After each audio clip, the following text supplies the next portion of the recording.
From San Francisco and AT&T Park, ready for game 2 of this 4-game weekend set. Dodgers trying to even the series up at a game apiece after the Giants took the opener 12-6 yesterday. We say welcome inside with Oral and Nomar. I'm Joe Davis. Solana Rizzo joins us in just a moment. The offense so far has relied much less on the long ball than it did a season ago, and you're seeing some things, Nomar, that you really like from this offense. Well, yeah, I do, and as you mentioned, they've only had 4 home runs, and they lead the majors so far in this young season with 30 run scores. And how have they been doing it? Well, always timely hitting, but also aggressive on the base pad. Yeah, Chase Utley gets thrown out here at home plate, but it's about the aggressive. It's about the message they're sending amongst each other, and also going the other way, moving guys over. Yasiel Puig here hitting in the 5th hole, RBI situation, still moving them over. And then you get the guy in the 3 hole, Justin Turner, sacrificing himself to get guys into scoring position, which eventually led to runs. So it's little things like that that really make an impact. And on the flip side, when you're facing the Giants, well, they utilized the small ball come yesterday to beat the Dodgers, and that started off with that leadoff walk, but then it was the bunt base hit right here that was perfectly executed in that inning. And here's just a routine ground ball up the middle with the infield bat that actually broke the 31 scoreless streak. Once again, putting pressure on the defense of the Dodgers. This is something that I can see the Dodgers doing as well, putting more pressure on the defense. This is a thing that Giants constantly do to put pressure on opposing teams, and what makes them so successful. I think we're going to see a lot of that for the rest of the season, especially in the big ballparks such as here, Dodger Stadium in San Diego. Big ballpark and a big night for the Dodgers starting pitcher. We talked all spring training about that 5 spot in the rotation. Who would it be? We didn't find out until over the weekend when Dave Roberts named Ross Stripling the 5 starter, makes his big league debut tonight. This is going to be a night that he will remember the rest of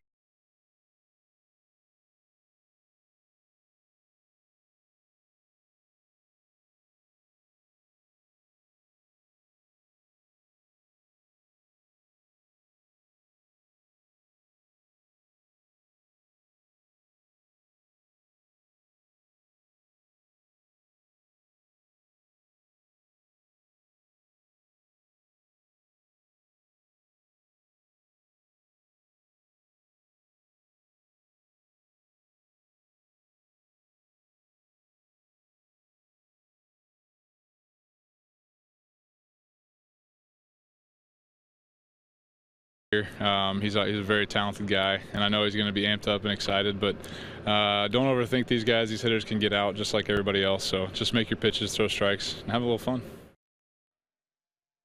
Francisco, Dodgers and Giants ready to rock game 2 of this 4-game set. And our closed captioning tonight is brought to you by Sideline. Add a second number to your smartphone. Ross Stripling getting set for his big league debut, and hoping that his offense can get him some support tonight. Maybe get him a lead early on like they did for Kenta Maeda the other night in San Diego. Here is Dave Roberts' starting 9. It's presented to you by Honda. Chase Utley again bats leadoff with Seager hitting second. Justin Turner is back in there after getting the day off. Carl Crawford does get another day off. Alana will tell you a little more detail about that in a moment. So Scott Van Slyke makes his 2nd consecutive start left. And A.J. Ellis, the veteran, back into the catching role for the rookie Stripling tonight. That's Matt Cain, who is an all-star 3 times in his first 7 seasons, but has battled injuries lately. He really has. If you look about over the past 2 seasons, he's just made 26 starts. He made 11 starts last year, was dealing with some arm problems. He even had some arm problems this spring training where he was dealing with a cyst. So we'll see what kind of Matt Cain we get here, because he's always been that guy with a fastball, curveball, slider mix. And some guys have had success off him. And that includes Chase Utley, who takes ball 1. He's gone deep against Cain 4 times in his career. 60 degrees the game time temperature. There is a chance of rain tonight, but it looks like we're going to have a window to get this one going, and not supposed to hit until about 10 o'clock. There'll be rain chances much of tomorrow for that Bumgarner-Kershaw game. 2 balls and no strikes on Chase Utley. And quickly 3-0. Chase getting into a hitter's count here. I'm sure as a leadoff hitter he's taking here, but he's going to be a good count the rest of the at-bat against Matt Cain.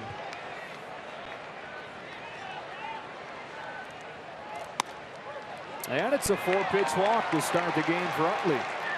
And to start the season for King, who's only made 26 starts over the last 2 seasons with those elbow problems. That came after 8 consecutive years where he made at least 30 starts. This was an Ironman, and this was a guy that was one of the top young pitchers in baseball when he broke in. Yeah, Matt Cain, Tim Lincecum, these guys really carried this Giants staff. He's feeling much better after the surgery removed some bone chips. He had a cyst actually removed in spring training this year that set him back a little bit in his shoulder. But he's free and easy now and feeling like he can get down the hill and actually release the ball a little closer to the hitter. Not push it as much, and he's able to spin the ball again. When he had those chips in his elbow and the problems with his elbow, he could barely even straighten his arm. And he was pitching with it. But now he can actually straighten that arm again, and he feels like the stuff is starting to come back. Yeah, the surgery to remove those bone chips in 2014. Corey Seager fouls one off, 1 ball, 2 strikes. He said, though, that he had been dealing with the bone chips in his elbow, pitching through it for about a decade. And it got to the point 2 years ago where he just couldn't take it anymore. Had the surgery and had some more elbow problems unrelated to the surgery in his forearm early on last year, so didn't debut in 2015 until July. Seager jams it foul, and it stays 1-2. If you look into any pitcher's arm, you're going to find something that's wrong with it. It's just, is the pitcher pitching in no pain, or does he have pain and we can see the things that are wrong with it, and can he deal with it? Can you do therapy with a starter in between starts to keep getting him to run out there the hill? And I'm sure he went through a lot of therapy even when he was pitching well and in no pain, just to get back out on the field.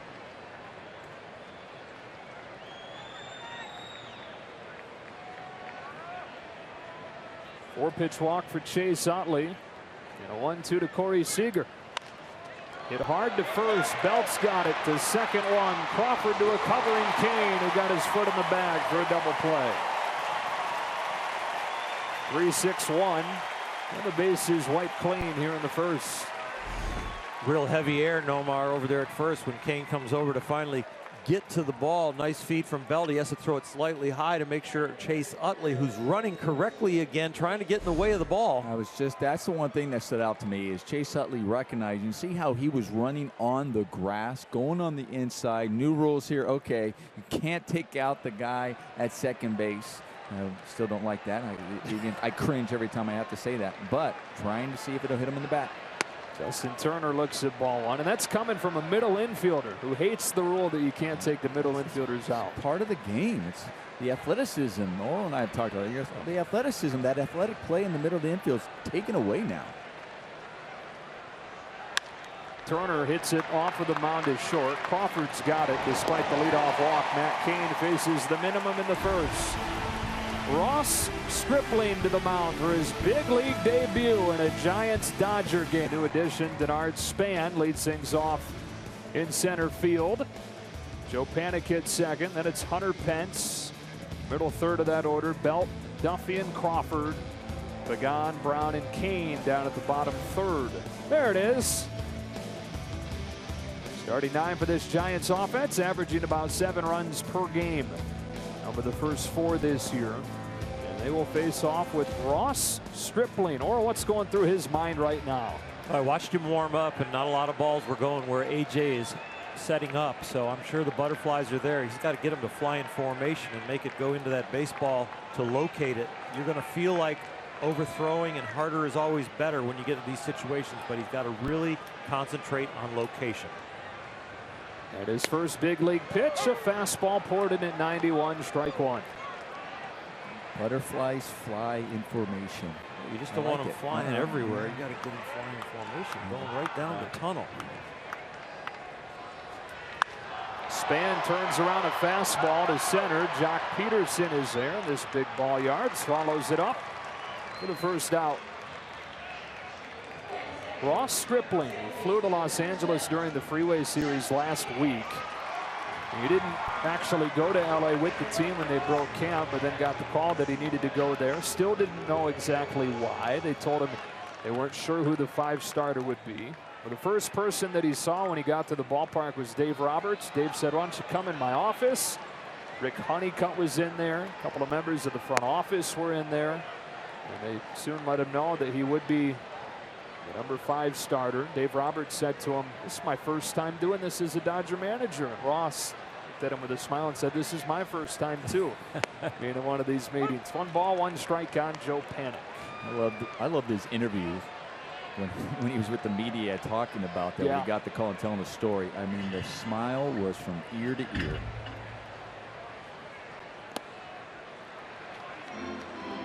He's got some really good tools. He hasn't thrown an inning above AA until tonight. That means he missed AAA completely. And a lot of that time from AA to the big leagues was spent on the DL.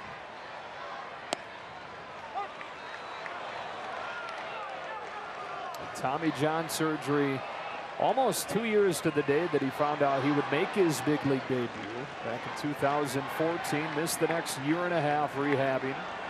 Returned last June to make 14 starts, mostly at the AA level, like you mentioned, Doyle. Tap back to the mound. Stripling flips to Gonzalez. 2 away. Had to put away 21 tickets for friends and family coming to his big league debut tonight. You see his fiancee Shelby. Her family is here. His parents, Hayes and Tammy, are here as well. And they are probably, now that this game's gotten going, the most nervous striplings in the house.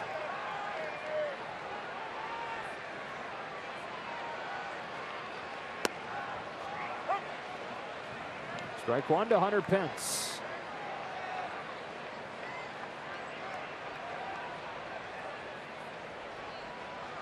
There's that big breaking ball, which is known as his best pitch.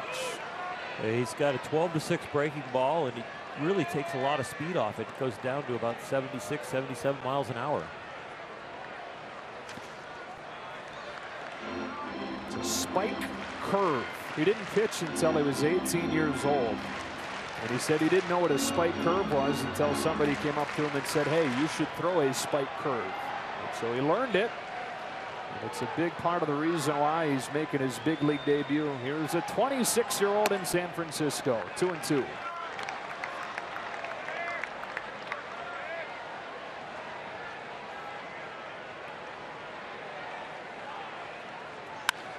And a drive to left center. Off of the bat of Hunter Pence. Run down and pulled in by Van Slyke. Boy, out in the same direction that Pence hit his grand slam yesterday. But it's Van Slyke to track it down on the warning track.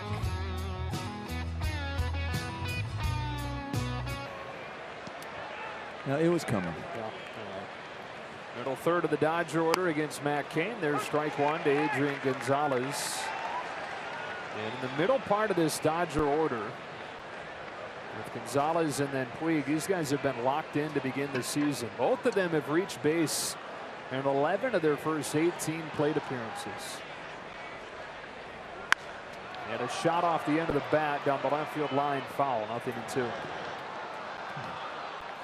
Nomar, you've had streaks like that. It's got to feel really good to step into the box. You don't want them to end. You just want to keep your routine going, what you're doing in batting practice. You want the feel. You want it all. You don't want anything to change. Are we into wearing the same socks and a lot of T-shirts or whatever? I did, because I was just crazy too. Yeah. Oh, really? Oh, yeah. But clean. But then once you took an offer or a couple days without a hit, did you get rid of those? They went in the trash. You got a new T-shirt. I changed things up. Yeah.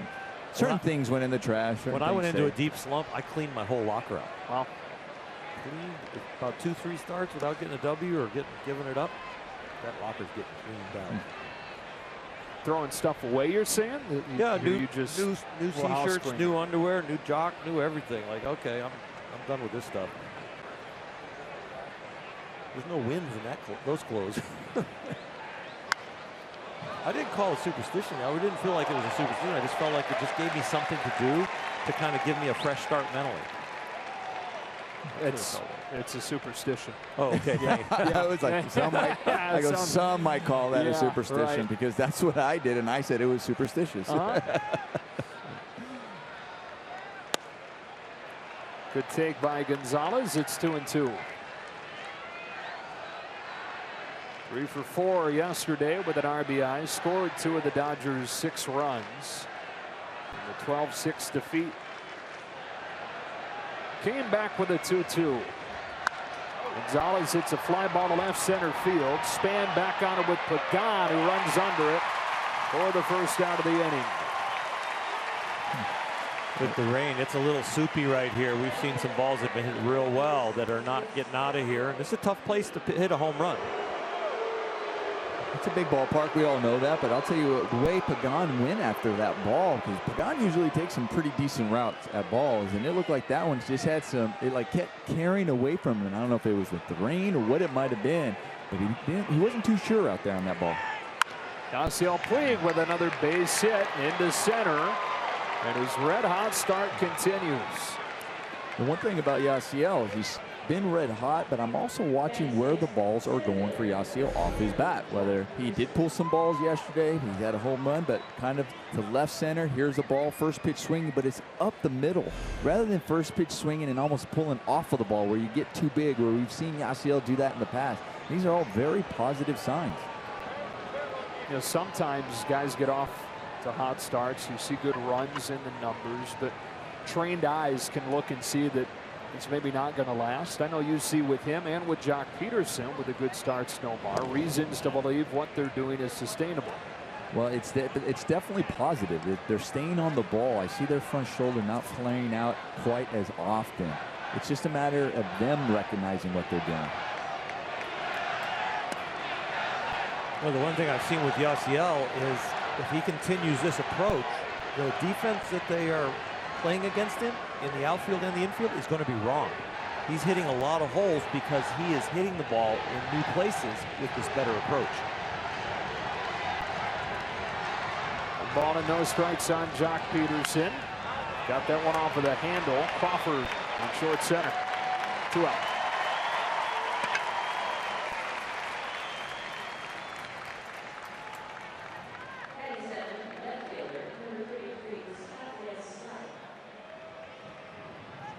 Second straight start for Scott Van Slyke, who had an RBI double in yesterday's game for his first hit of the season. That's with the man at first, 2 gone and a scoreless second.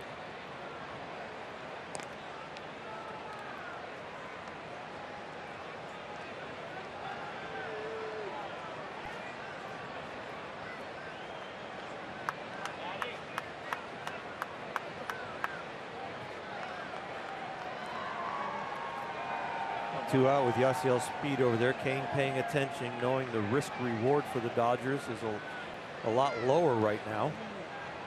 You get thrown out at second trying to get into scoring position with 2 outs. You just get a fresh start next inning.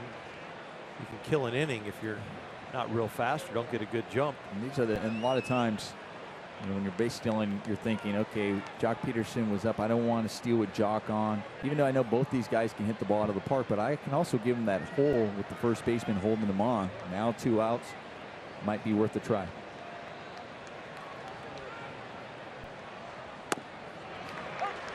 That's a strike. It's the second straight start for Van Slyke. Alana Rizzo, you have more on why. Well, Carl Crawford has been dealing with a muscular back issue, guys, basically since the middle of spring training until about the end of spring training, and they were giving him days off in spring as best that they could. They're trying to keep this issue at bay. Dave Roberts did say he could come in a pinch hit situation if need be, but you will not see him out there defensively. And it's just another issue with Carl's back that he's been dealing with for quite some time. We'll see how this one goes. They do not expect for him to play tomorrow, and then of course on Sunday they'll see, and then the day off on Monday, so he'll probably be back in there on Tuesday. So a chance, Alana, really for him to get 5 consecutive days off, and a chance for him to heal without a DL stint. 1 ball and 2 strikes. With the back-to-back days off here. Tomorrow it's a left-handed pitcher, so he wouldn't be in the lineup normally. For the off day Monday, you give him 1 additional day on Sunday against a right-hander. Almost a full week resting that back, and a chance to not have to go down in the DL. A lot of strategy happens around the big league schedule, depending on if you have veteran players you're trying to rest. You have 2 or 3 guys that can play but are ailing and maybe could use a blow. And you try and time it up with the schedule, with the opposing team's starting pitchers, with the ballparks you might be playing in. If it's got indoors, is it outdoors? It's going to be really cold. And there's so many different little details that a manager and a GM look at to schedule the off days. And in the Dodgers case right now, they're even factoring the fact that when maybe Yasmani and Howie Kendrick are going to be healthy and ready to play.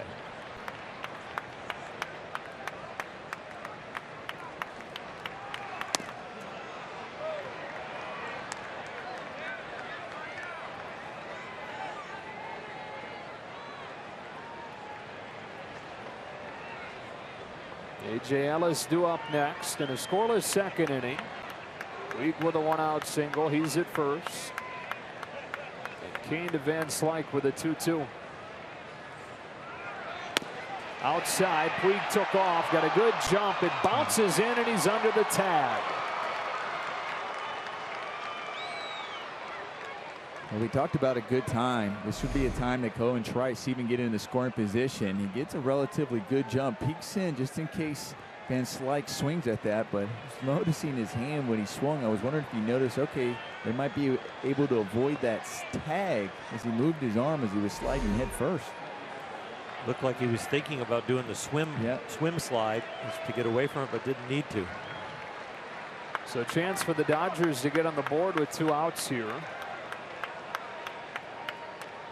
Van Slyke yesterday had an RBI double that came with 2 gone to make it a 4-0 game in the 4th inning. Kane home with a payoff, and Van Slyke cranks a fly ball to center, but Denard Span has room, and the inning is over. Kane pitches around a 1-out single. The bottom of the 2nd we go in San Francisco. MLB to sign up now and catch every moment on America's fastest growing LTE network. 2nd inning for Ross Stripling. Set the Giants down in order in the 1st. It's Belt, Duffy, and Crawford here in the 2nd. And there's that big spike curve for strike 1. First time around the order for the Giants. They're going to be gathering a lot of information about Ross Stripling. They're going to try and get a read on him. Back-to-back curves to Belt. And Turner charges and makes the play, which can't be an easy play as a third baseman moving over there into short right to make that play. When Justin Turner came over as a Dodger, he was in a battle with Dee Gordon for the second base job. So he's used to being over there on that side of the infield. When he lost that job to Dee Gordon coming out of spring training, then he just developed as a guy that could move around the infield, play maybe even left field, because then the bat grew, and then he ended up finding a home at third base. We scored that as 5-3 at 4, right, guys? Yep. Yeah. That's what we're doing. Almost now. at 3. Yeah. At Duffy.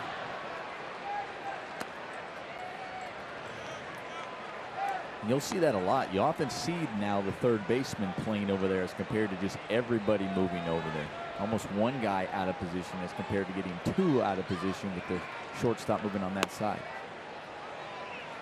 And then we've seen that even on teams already, that some of those third basemen have played second base as well. So in the case of Justin Turner, as you mentioned, it's not unfamiliar. 2-2 on Duffy. 2 for 5 in yesterday's game. The Giants scoring 12 runs on 17 hits yesterday. It's the 2nd time in their first 4 games they've played at 12, and it's the first time since 1884 that they've done that. That is 12 runs in a game twice over the first 4. They weren't even the Giants then. They were the New York Gothams. How cool is that name? 84, 1884. Duffy with a shot to right. Puig charges on, lays out and makes the catch. Yasiel Puig steals a base hit from Duffy.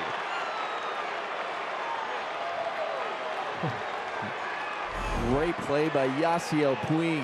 Tough read when that's line drive right at you. And also when you dive, you got to make sure you're getting that glove up so you don't stick it in the ground and hurt yourself. And he came up after he showed that he had it. We're wondering, is he okay? But I think it's more the way he landed on his belly than it is anything else. Came up and Stripling appreciating the effort. Still grimacing some. As Brandon Crawford comes up. Shows bunt, takes ball one. Boy, that helps you out, huh, Earl? Your first big league start, you get some backing like that. Sometimes it's easier to pitch at the big league level because of the great defense you get than it is at Double-A, which Ross was his last experience. Run it up the third base line, testing Stripling, who throws low, and he gets more defensive help. Adrian Gonzalez off one bounce. And a 1-2-3 second. 6 up and 6 down for Ross Stripling. You want defense all around. First game, getting a little help from your Gold Glove. Off against Matt Cain, who pours in a fastball strike. We talk about the great defense Ross Stripling's getting so far to help him out in his big league debut. How about having a guy like A.J. Ellis to catch your big league debut? Well, if you can locate, AJ knows where you need to throw the ball, and he can adjust with you as your stuff changes throughout the game, which it does. One inning you might have your curveball, another inning you might have your slider. And very calming to know that your catcher is so prepared, not only mentally, but emotionally. And AJ is really good at jockeying guys through a game. Leading off this third inning by striking out, taking one of the knees, one away. You had Steve Yeager for your big league debut, right? Yeah, Steve Yeager was behind the plate, and then consistently Steve was near the end of his career, as we see Ross's family up there watching him in his first big league at bat. Mom cheering, the others looked a little nervous. Most of the time I had Mike Scioscia, who was outstanding, and Steve was outstanding too, just wasn't around as long as he was nearing the end. Stripling drives one in the air to center. Stan moves over, makes the play. Stripling can hit some in the minors. Was 6 for 22. It's a pretty darn good average. Limited at bats. I think his family's just happy that he put it in play, judging by that reaction. Well, just think about all the reps he got as a hitter too, because he said he didn't start pitching until he was 18. Right. So here he is, 26 in his big league debut. He's been on the DL because of the Tommy John surgery. So I'm sure the bat is very familiar to him. Second time through the order now. Here's Chase Utley, who drew a 4-pitch walk to open the game. So what you're saying, he hasn't had enough time to lose that athleticism? Oh, yeah. I wish we had a booth cam right now, because I could say some things in the sarcastic manner and you could see my face, but I'm going to hold my tongue. Yeah, it's harder to read the sarcasm when you can't peek in here and see us shoving each other. I felt bad the other night, guys. I said something sarcastic, and I'm like, the people at home didn't get that one. That sounded really arrogant. Breaking ball snapped off for a strike. Utley's down 1-2.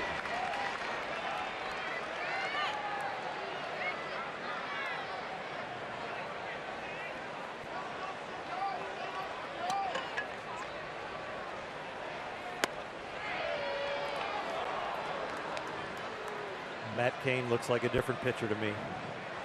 He doesn't look like Matt Cain, the young man that could really just dominate a league, but he's back to being able to recreate his mechanics and repeat them. Breaking ball pulled off of Bell, picked up by Panic. Close play at first, not in time. Chase Utley beats it out. And they say that Cain came off of the bag as they try to go with the old 3-4-1 put out at first base. I hope Chase gets a hit on this. He has hit so many bullets this series and got nothing to show. They should mark it as a hit, but what I was so impressed with is how fast Chase Utley got down the line. We're talking about 37-year-old legs. Looks like he was safe right there. I don't even know if Cain necessarily even got his foot on the bag there as he stepped next to the bag.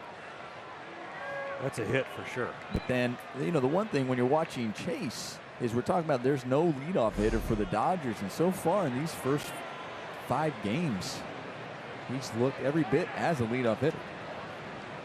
And it is ruled a base hit, brings up Corey Seager, who takes ball 1. He started all 5 games in the leadoff spot, has Utley, and likely will be out of there tomorrow with the left-handed starter.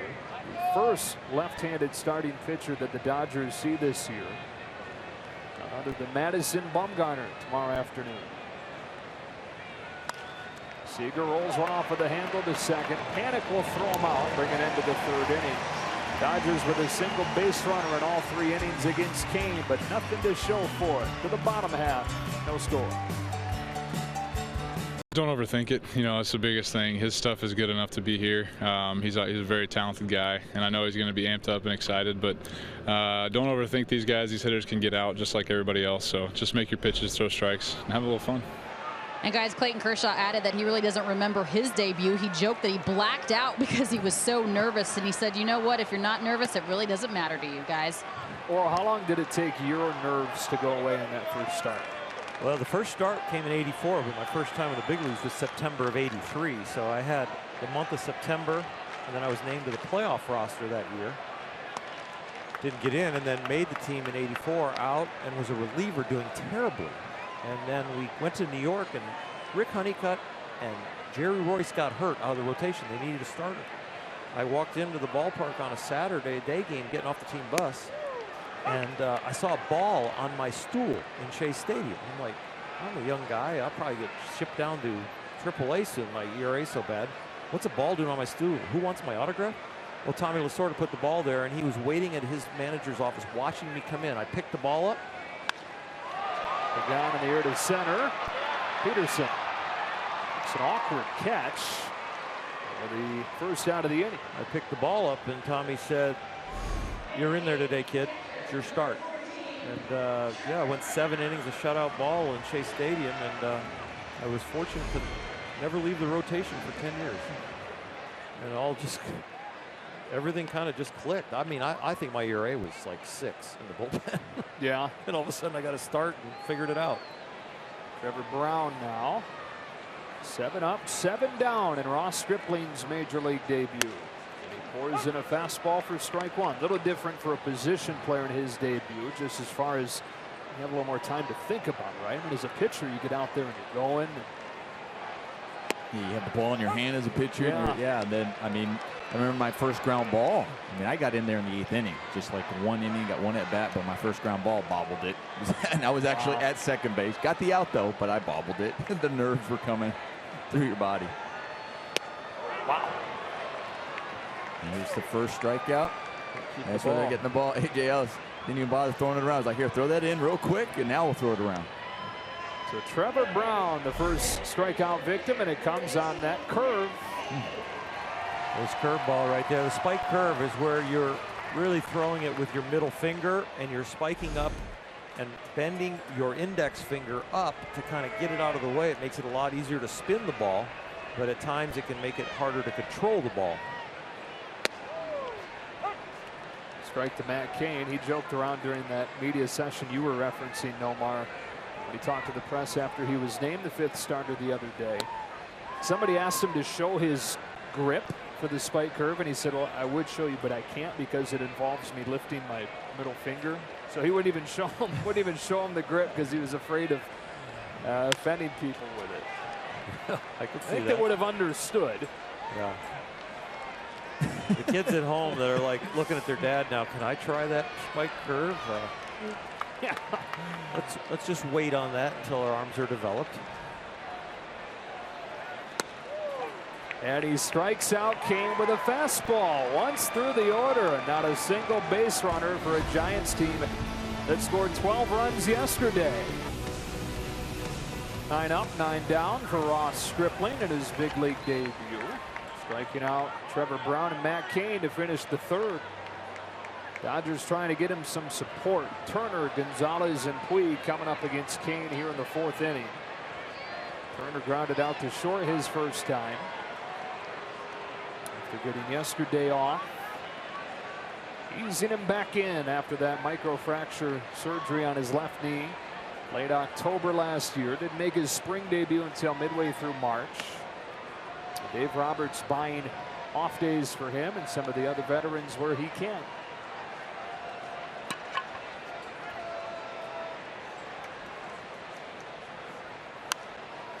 Well, I think that also plays into the versatility that the Dodgers, what we've seen the Dodgers have last year and this year, how they've really embraced guys that can play multiple positions. And we see Dave Roberts enjoying that as well. He talked about going into the season that he really has to figure out to get guys rest. That's part of the benefit of having the amount of depth that they have.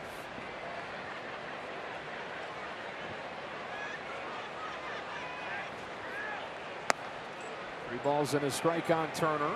When you can swap Chase Utley and Howie Kendrick as your second baseman, for example, I think you're a little more likely to be okay giving one of those guys a day off. Same thing when they can both play third in the case of Turner. You need to give him a day of rest. Loop down the right field line. It's Belton into the bullpen to make the play. 1 out. Adrian Gonzalez coming to the plate. We check in with Alana.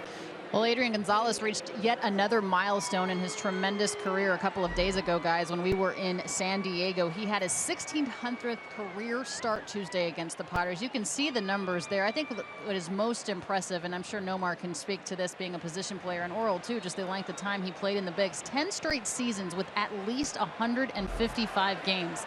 Don Mattingly said last year that Adrian Gonzalez is one thing: high production, low maintenance. You always know what you're going to get. That's such a huge compliment when somebody says you're low maintenance.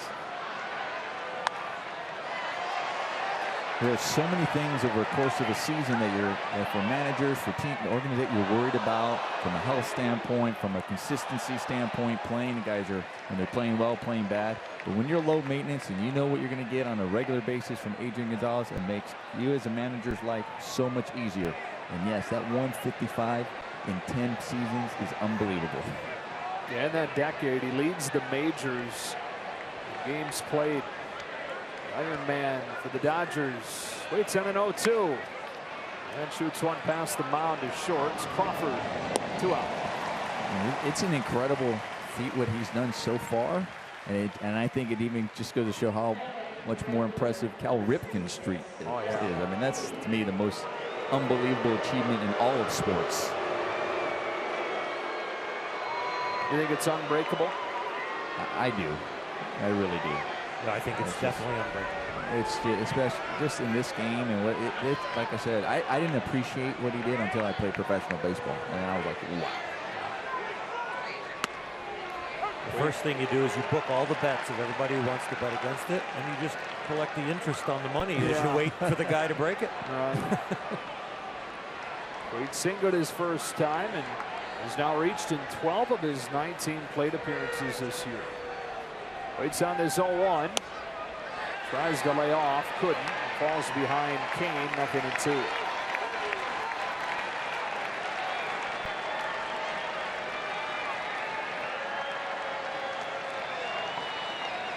Early pitchers duel going in San Francisco. Kane trying to work a 1-2-3 inning. Wade went down and got a low breaking ball, rolled it over to Duffy, who throws him out. And Kane does work his first true 1-2-3 frame of the night. To the bottom of the fourth, Giants still looking for their first base runner against Ross Stripling. To the bottom of the fourth, Ross Stripling making his major league debut and getting a little help from his defense. Great effort out there by Van Slyke. And how about this by Yasiel Puig, thinking there's a base hit and he robs him. Then he tries to help himself out. Let's not forget the Gold Glove at first. Nice plays all around. Keep it going, young man. The Dodgers last year, fewest errors in the majors. Second time through the order now. Bernard Span hit a long fly ball his first time and takes strike one. You talked about it all first trip through. A lot of information gathering from this lineup, but it'd be interesting to see how the approach changes here the second time through. Yeah, we got to hear Clayton Kershaw say, don't overthink it. And this is where you can start to overthink it. A 0-0 game going toe-to-toe with Matt Cain and the San Francisco Giants. Second time through, just execute and follow A.J. Ellis.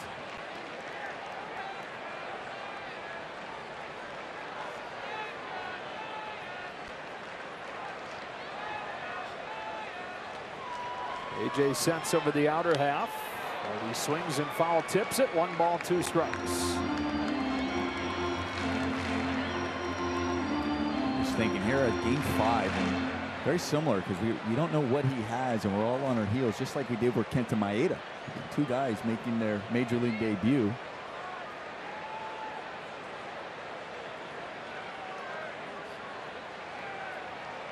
Going off speed on 1-2. Looped in the air to shallow center. Peterson coming on. He lays out and joins the defensive party. Another gem from the Dodgers defense. One away in the 5th or in the 4th. You don't make these catches without good jumps, accurate routes, and great athleticism. Yasiel Puig in right, Scott Van Slyke in left, and now Jock Peterson in center. This is not an easy read at all. Stick out the bat, drop it out there. That should fall in. Not here in the big leagues with the Dodgers, Ross. Joe Panik takes ball 1. Man, it is all over the place. Guys making plays to help Stripling. One day after the defense was as sloppy as it's been at any point in this young season. I'll tell you, playing defense behind a pitcher, you're always thinking, okay, you make every play for them. That's what your job is. But when you make a nice play and you see your pitcher's emotion and reaction, you love to see it. You appreciate that as a player, recognizing that he appreciates your effort.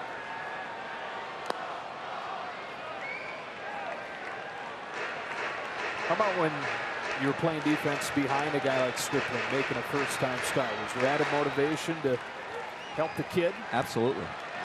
Everybody, it's no secret it's his first start. You're excited for him, and you want to make everything you can for him. Nomar's the kind that would trot in from shortstop if the kid goes 1-0, 2-0 and say, come on, kid, just throw a strike. We got your back here. He'd do something to get him back into it, give him confidence to attack the strike zone. 3-1 to Joe Panik is up, and there's the first base runner of the game for the Giants. Be sure to mark your calendar. Wednesday, April 13th, Dodgers host the D-backs at 7:10, and the first 40,000 fans in attendance get an adult hooded sweatshirt presented by Bank of America. Go to Dodgers.com/promotions for more. Hunter Pence drilled the ball his first time up that Van Slyke ran down in the warning track.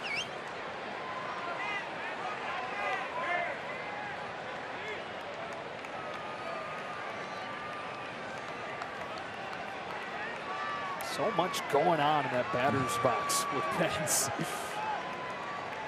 Nomar can relate. What are you talking about?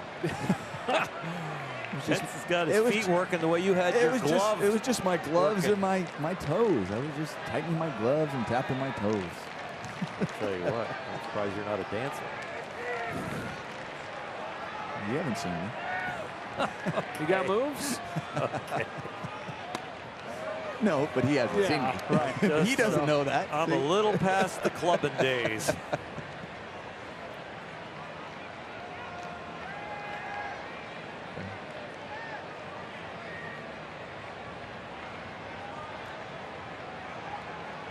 Panik at first with one gone. Stripling's 1-1. Curve slip, 2-1. See, with all those moves by Hunter Pence, it doesn't matter. You know, he's just a gamer. Like, he's just, the moves are like, he's attacking the batter's box, he's gripping that bat, just one glove on, he's ready to just attack the ball. Primal. It's after it. Careful with this pitch. Was, and it's 3-1. You know, for Hunter and Pence, you look at him, it's not about looking pretty in there, it's about getting the job done. It's about, listen, I don't care what you think. I'm going to go out there, I'm going to beat you. That's his mentality. Acquired by the Giants at the deadline in 2012 after 4.5 years with Houston and a year with the Phillies. It takes ball 4. That's back-to-back one-out walks here in the 4th. Well, this is where Ross has got to really zero in on AJ. Good visit by AJ to get out there and focus him in. It's one thing to have the nerves at the beginning of the game. It's another thing to be in a pitcher's duel. And now the nerves can creep back because you have something to lose.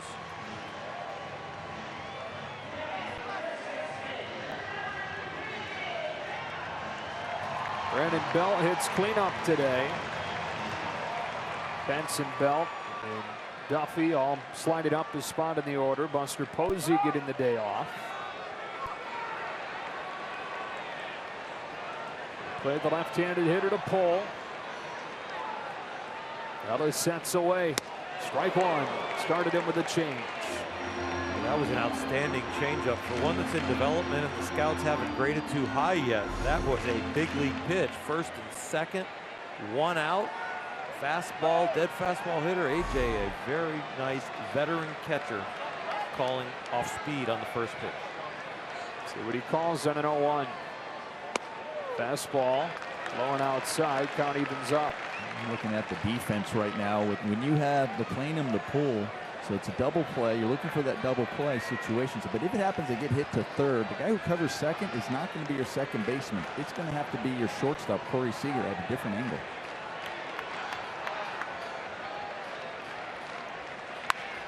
Belt hits a fly ball to left. Easily playable for Van Slyke. 2 away. And those are things, you know, with the proliferation of the shift, Nomar, that are having to be worked on during spring training as you get going into the season that I'm sure you didn't have to deal with when you were playing. Not quite as much. There were an occasion, there were guys you're going to have to shift, but when they happened, you were all out of sorts. It's funny, before that pitch was thrown, before that at bat, there was a lot of talking going on between Chase and Corey to Justin Turner. And also the whole infield was in communication, say, okay, where am I positioning myself and who has what ball when it's hit to you? It's Duffy with 2 outs. And he looks at that curve, strike one. Duffy was one of the best hitters in baseball in these situations as a rookie last year. Hit .366 with runners in scoring position.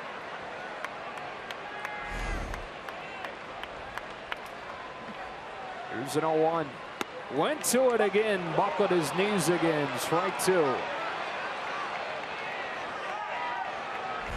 Well, your first instinct as a hitter is when you see that ball go up, you're like, it's a ball, it's too high. And then it has enough break to hit that strike zone. So you end up like just giving up on it right out of the hand. And it's hard to give up and then kind of restart your swing. And you just freeze. Do they go to it again? Something hard this time, and it's right at Chase Utley to finish the inning. Stripling and Ellis together help the Dodgers get around a pair of 1-out walks, and it stays scoreless. With Orel and Nomar and Alana, Joe Davis at AT&T Park on a rainy Friday night. Game 2 of the season series between the Dodgers and Giants. Back to his defensive play as we look at our Carl's Cam replay. This is one of many great defensive plays so far tonight.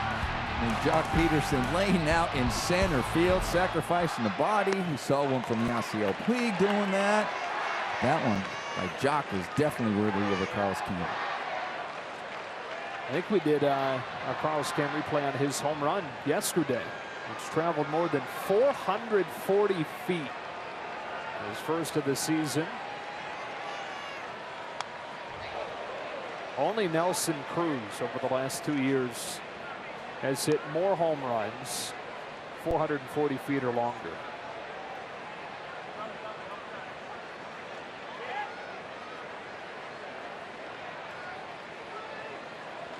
So is there a fence that's over 440 feet in the big leagues? I don't think there is now, is there? No. Just let them know that. They don't have to hit it that far. Yeah, save some. Only one I'm thinking of is possibly Houston. Oh, yeah. Center field.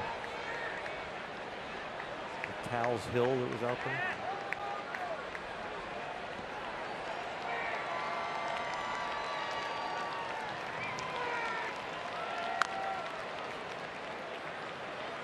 His home run from yesterday brought the Dodgers back to within a run in the late innings. No doubt shot into the deepest part of the park, 442 feet. The 8th time that he's gone deep with a home run of that distance over his first year plus.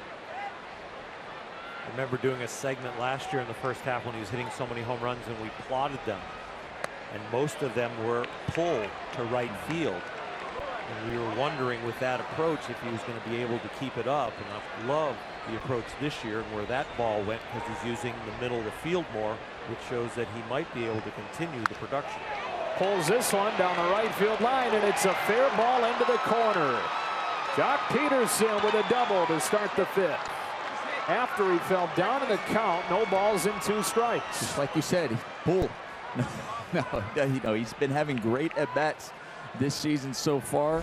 2 strikes, battling, getting a ball, keeping his head down on the ball and driving it. Now, what we've seen also from the Dodgers do so far this young season is doing the little things. Now it's move the guys over. This is a tough spot for Scott Van Slyke because this isn't about moving them over because you want a couple of chances to try to knock them in before that pitcher gets up.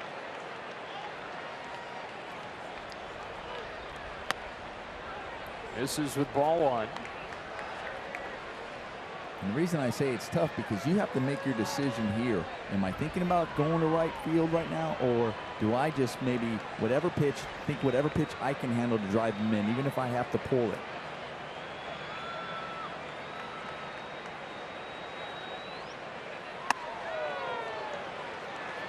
And the reason I'm saying, because you're going, okay, well, if I move them over, there's A.J. Ellis. A.J. Ellis, and you're going, then there's the pitcher. So the pitcher, if he bunts, so then that just moves him over, and then there's 2 outs there, and now you have to come up with a 2-out RBI rather than let me take a chance at it. If I don't come through with it, then maybe they want to pitch to AJ or not. We'll see how that goes, and then deal with the pitcher bunting, and then deal with that. But you don't want to just give it up right now. You're going, I got to take a chance and knock him in, no matter where that ball's pitched.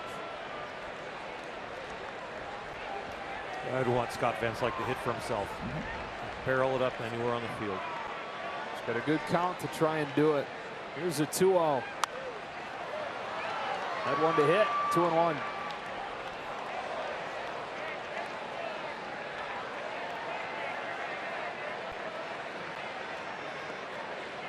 Matt Cain, who's faced the Dodgers 30 times in his career, only has 5 wins though. Hasn't beaten the Dodgers in almost 3 years. His 2-1 pitch is lashed in the air to left center. Span and Pagan combine, and it's Span to make the play for the first out.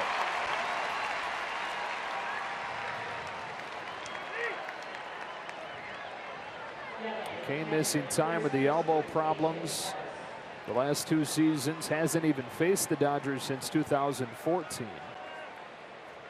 5-11 with an ERA of 3.5 in his career against LA. A.J. Ellis 0 for 1, lone strikeout victim of Cain so far tonight.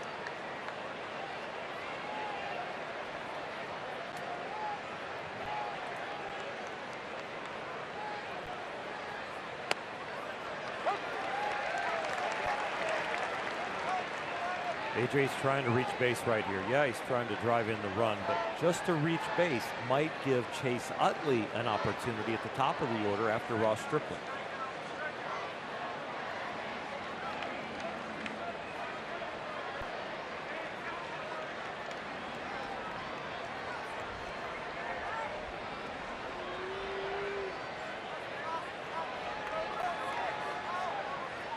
AJ 1 for 9 so far this year.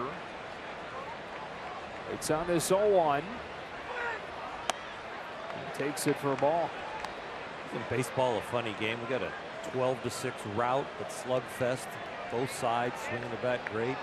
Tonight you get a guy coming back from surgery, 5th starter slot, and a major league debut by Ross Stripling, and you've got a pitcher's duel. Yeah, between your 2 5 starters. Comes a 1-1. A little bit low. Good take from AJ. Jumps ahead in the count on a big swing pitch.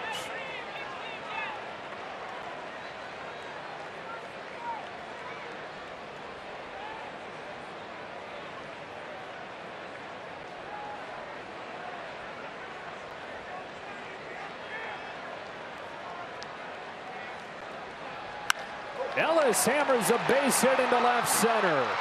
RBI single for A.J. Ellis, bringing home Peterson, and the Dodgers strike first.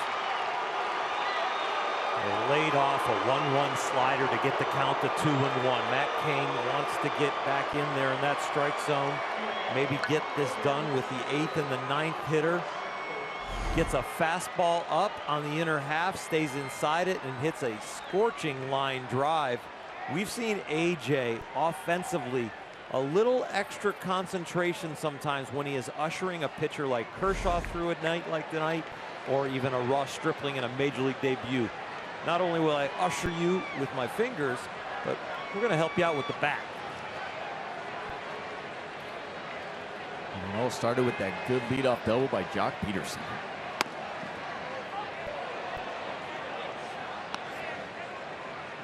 So now Stripling's up there to sacrifice. And he'll have a quick word with Chris Woodward. Be going over some signs. And he might be telling him also where the defense is pitching him right there at third. Just let's try and get the bunt towards the pitcher or first base, just deaden it out there. Duffy way onto the grass at third. Stripling bunts it up the first base line, foul. Great job with the bunt. Just don't be so fine with making sure it's right down the first base line.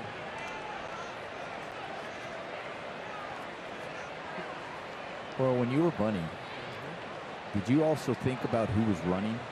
That maybe I had to be finer because the guy on first base doesn't have as much speed? A little bit. Yep.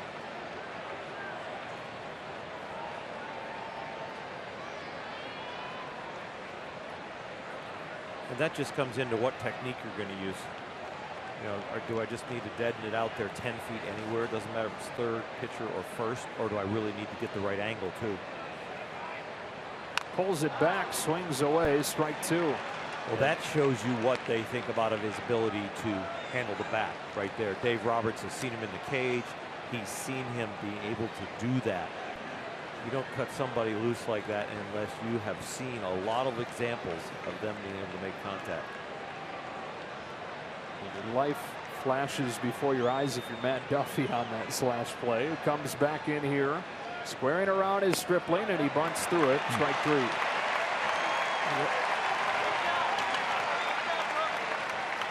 You can guarantee your tickets to opening day with the Dodgers mini plan. Choose from great promotional games. Go to Dodgers.com/mini plans for more. So they do get around to Chase Utley, but it's with Ellis still anchored to first. The Dodgers in front 1-0 here in the fifth. Utley's reached both times. A walk in the first, a single in the third.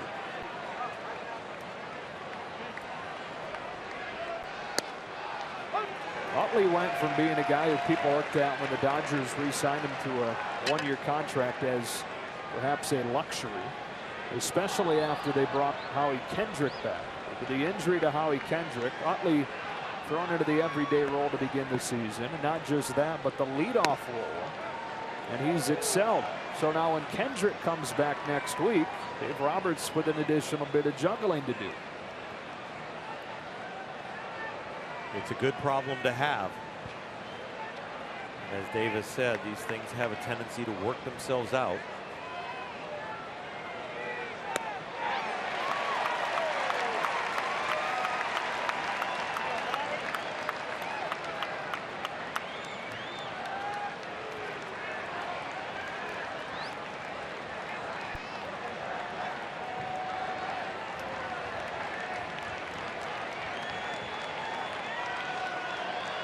Out at first with two away.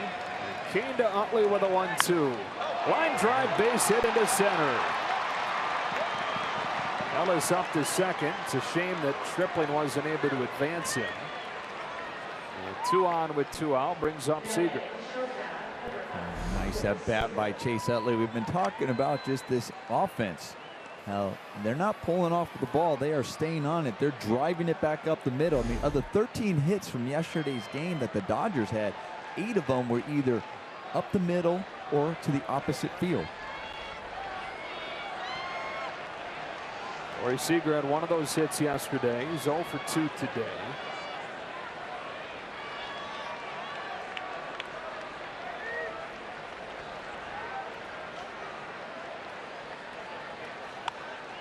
And it seems like collectively, Nomar, this lineup has had a really nice approach over the first week. They really have. I agree with you. And whether it's something that they've been talking over with Turner Ward and hires their hitting coaches about what their game plan is, or what they, collectively amongst each other, what makes them better as a team. But they have seemed to have really good approaches. And even, they've had them where they, even yesterday, they swung first pitch Jake Peavy at one inning where they were all attacking, not afraid to swing at the first pitch. They were swinging at first pitch strikes, so they're swinging at strikes as well. But it's not just swinging and flailing at it. It's not a big swing. It's swinging with a purpose, swinging with trying to accomplish something. 2 on, 2 out, and an 0-2. Matt Cain on the mound. He's now at 79 pitches. The most he threw in spring training was 88. He's the 4th hitter next inning. So Corey can get a hit here, driving another run. You might see their bullpen get some activity. Maybe a double switch if the inning continues. If not, you probably will see Cain get pinch hit for next inning. Seager pulls one over second, a base hit. Pence up with it. Ellis coming for the plate. He'll score standing on an RBI base hit from Corey Seager, and it's 2-0 Dodgers. 2 out RBIs, Nomar. Break a team's soul. Don't we love them? They're fantastic as a starting pitcher. Ross Stripling in there throwing zeros up. Watches his catcher get a base hit, drive in a run. Now he gets to see his catcher score on a base hit by his shortstop, and it just keep it moving, keep the door rolling, and just score the runs. That's all part of that approach, Noam. Contact, good at bats. Good reaction from that dugout. Yasiel Puig leading the cheers over the first base Dodger dugout on Seager's base hit. Dave Righetti, after a quick visit, back into that third base dugout. And now Matt Cain has to face the Dodgers 3-hitter Justin Turner. He's been one of the best hitters with runners in scoring position in baseball over the last handful of seasons. He and Howie Kendrick, really the only bright spots last year for the Dodgers in that category. Turner hits a fly ball to right. Easy play for Pence, but the Dodgers break the scoring seal with a couple of runs against Cain. Ellis with an RBI. San Francisco still searching for its first hit against Ross Stripling in his big league debut. Ross has become the first Los Angeles Dodger starting pitcher in his debut game to throw 4 hitless innings to start that debut. Brandon Crawford takes ball 1. And he's doing it against the rival Giants. He is only the 4th Dodger ever to make his debut in a game at the Giants ballpark, whether that be in New York or here in San Francisco. A guy named Ed Appleton back in 1915 made his major league debut for Brooklyn at the New York Giants. Tossed a complete game win, although Appleton would only pitch a couple of years in the majors. So a shiny debut for him. 2 balls and a strike on Crawford. Johnny Padres made his debut in 1953 at New York. Gave up 3 runs over 7 innings, but took the loss. And Hideo Nomo, 1995 at Candlestick Park. 5 shutout innings and a no decision. 2-2 on Crawford. The stage proving not to be too big for Ross Stripling. Somebody asked him last week, how do you feel about going and making your big league debut in San Francisco in front of more than 40,000? He cited his time at Texas A&M pitching in the College World Series as preparation for an environment like this. And a curveball hit softly back to him. 1 out. This is like going to Texas A&M on a campus visit when you're a high school senior and they assign an upperclassman, and he happens to be named A.J. Ellis. And you just follow him around. You shadow him at classes. You follow him to baseball practice. You might even go to a party that night. But you follow him around no matter where he goes. You ask him what to do. Well, it keeps going the way it's going right now. It might be a little party tonight. Angel Pagan out of the 7 spot. Takes that curve for a strike. Speaking of visits, Ross Stripling has only been to this ballpark one time. It was while he was pitching for Rancho, Dodgers minor league affiliate. They bust here. The entire team did, to watch a Dodgers-Giants game. Pagan sends a fly ball to right center that Jock Peterson runs under for the second out. He said he remembers sitting at that game, the whole team decked out in Dodgers gear, so hearing it some from the Giants faithful, thinking to himself, can you imagine pitching in a Dodger-Giant game in this ballpark? Wonder if he could imagine 4 2/3 hitless innings pitching in this ballpark in his debut. When he did, he was probably sleeping. Yeah. Just like Kenta Maeda was when he hit his first home run, right? That had to be a dream. His big league life is a dream. My goodness, Trevor Brown. I still just love the silent treatment they gave Kenta. You know, he was just smiling about it as we have a look at that nice breaking ball by Stripling. Dave Roberts said he won't throw more than 100 pitches tonight. He's at 62 with 2 gone in the 5th and his 0-2.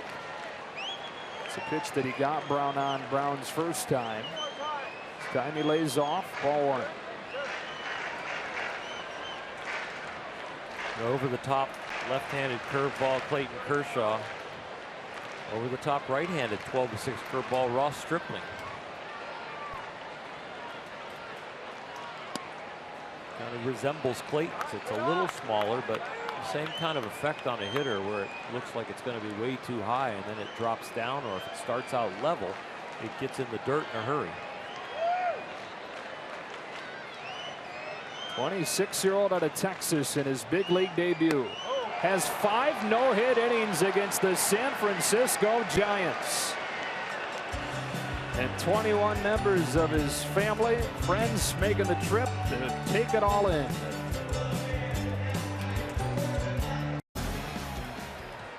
Dave Roberts' team trying to move to 4-1 in the young season with a 2-0 lead as we go to the 6th. Adrian Gonzalez ready to lead it off against Matt Cain. 1-year anniversary of that 3-home run game for Gonzalez against Andrew Kashner at Dodger Stadium against the Padres.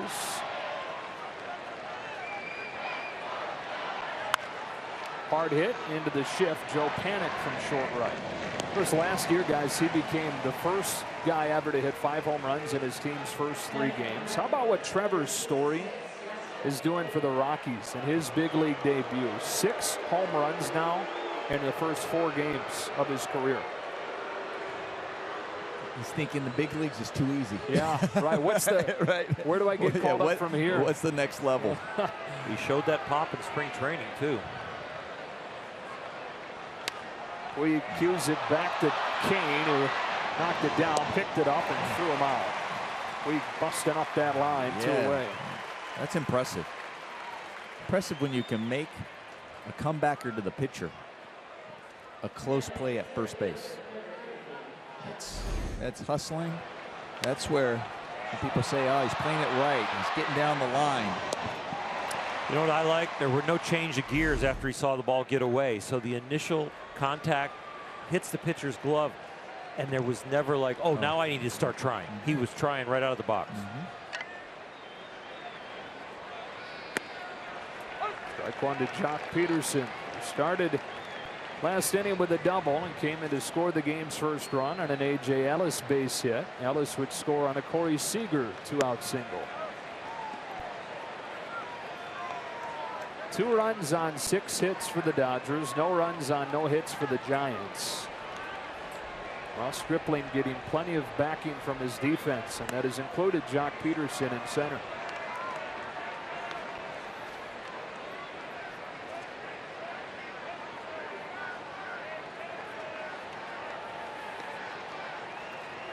Canes 2-1.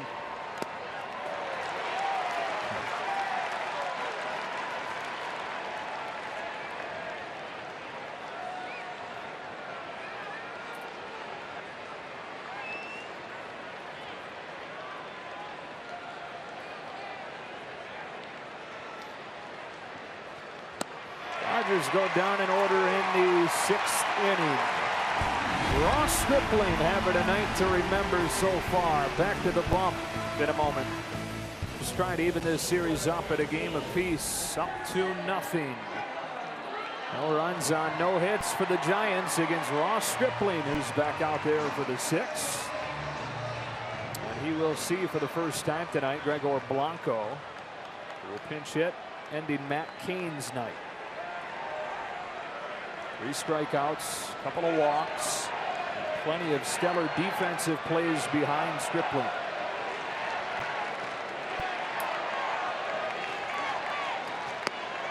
Curveball, strike 1.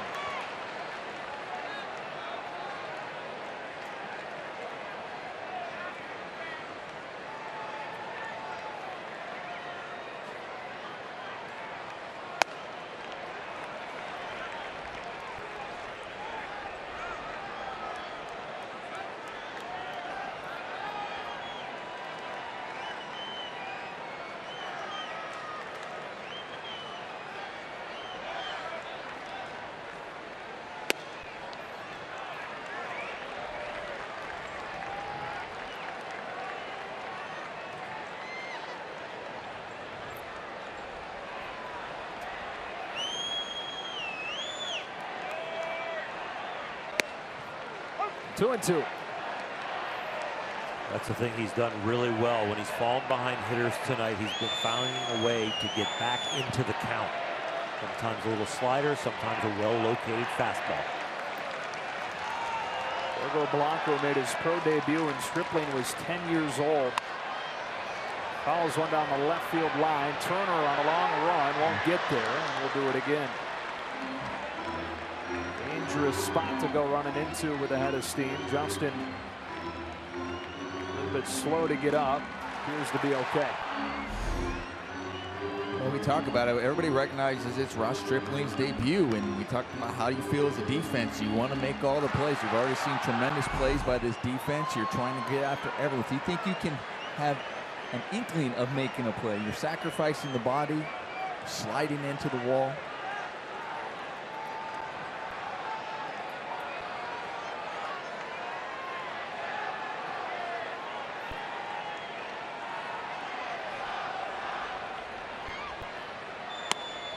Struck him out. Not necessarily the pitch he was trying to throw, but it gets the job done. One away. Even when it's up, it's been sharp. And we've got a lineup that has not seen him pitch before. They don't really understand what he's going to go to. What is his real out pitch? He's shown the slider. He's shown the curveball in the dirt. And he's even shown some high curveballs like that. See it kind of disappear. See Stripling shaking his head. Yeah. He knew. He goes, I got away with one. Third time through the order now, and he tails one into Denard Span. Strike 1. Span twice has nearly gotten a hit. First time he crushed it to center field. Second time, diving play from Jock Peterson. The one thing you notice with Ross, if this is going to continue, is when A.J. Ellis sets up, he's not making mistakes near the middle of the plate. He's on the correct side of the plate in the correct lane with most of his pitches. Even right there, that's a good miss. Yes, did he miss up? Yes, but he was over by the edge, the outside part of the plate. So it's a more of a minor correction to get a ball down, but be on the correct side of the plate. Like right there. When you're missing in 2 spots, like I'm going low and away, but you miss up and in, those are huge corrections to your mechanics, to your psyche, to what the catcher can even expect out of your arm. But when you're missing either just up or just down, but it's on the correct side of the plate, it's a little easier adjustment. One gone, 6th inning. 2-2 to Denard Span. Ground ball, softly hit. Chase Utley, 2 up, 2 down. Right there, fastball in, 2 pitches away, 1 up too high, then execute the next one, and then bring it right in under his hands. Hard to cover both sides of the plate. At this stage, with 2 outs in the 6th, you start to take a look at that pitch count, which is at 76. In the case of a guy who is only 2 years removed Tommy John surgery, that becomes even more of a number to keep a close eye on as this thing continues to move forward. Joe Panic hits a fly ball to left field. 6 innings without a hit allowed by Rosterson and Ellis on base hits from Ellis and Seager. Both runs coming in the 5th. Dodgers out hitting the Giants 6-0.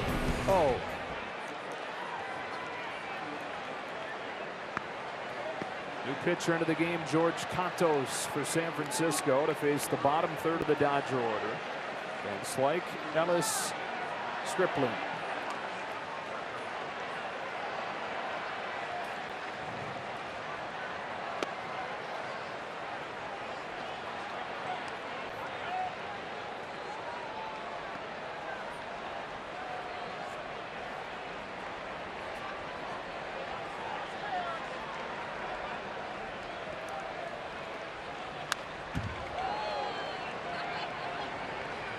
Third opening day roster for George Cantos. Started the year with the Giants in 2013, then again last year, spending much of 2014 in the minors. A breakout season last year, 2.33 ERA in those 73 games. Van Slyke pulls a line drive to left center, and a nice play by Pagan. Good at bat by Van Slyke. Stays on the ball. He crushes it. Just a better play by Pagan out there in left field, staying with it. Not an easy play. We might think that he made it look harder than it had to be, but that was not easy because it was hit so hard by Van Slyke.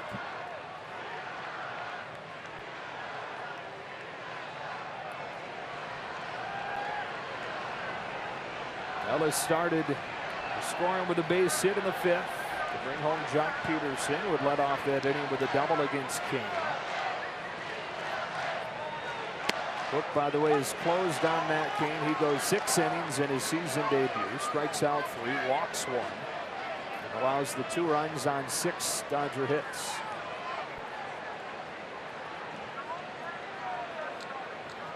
Cantos to Ellis with an 0-1 pitch. More impressive tonight than Ellis's base hit with the RBI and the run scored has been the way that he's masterfully handled that guy as his battery mate. Yeah, you're dealing with someone with nerves, with expectations, and once he starts to execute his pitches, you want to keep him in the groove.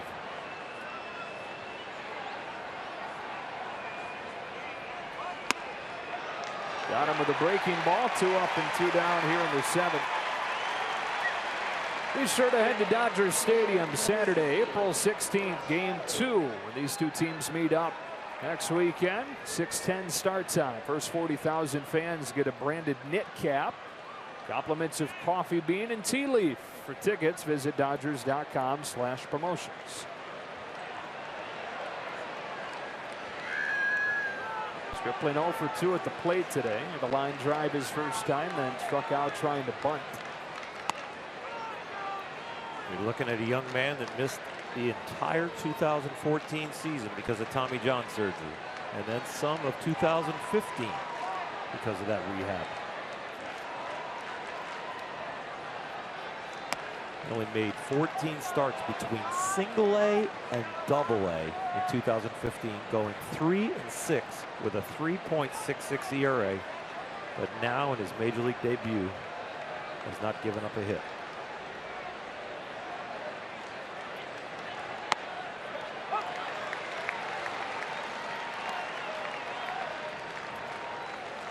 Oral, at this point, if you're him, you want this at bat to end as quickly as possible and get back to work, or might just stand up there and take it and just see if he walks or you strike out looking, or you swing the bat, ground out to first. Yeah, save him some time, right? Bell flips it to Cantos. And back to the main attraction at this moment. Ross Stripling back to the mound in the bottom of the 7th. Giants still gunning for their first hit.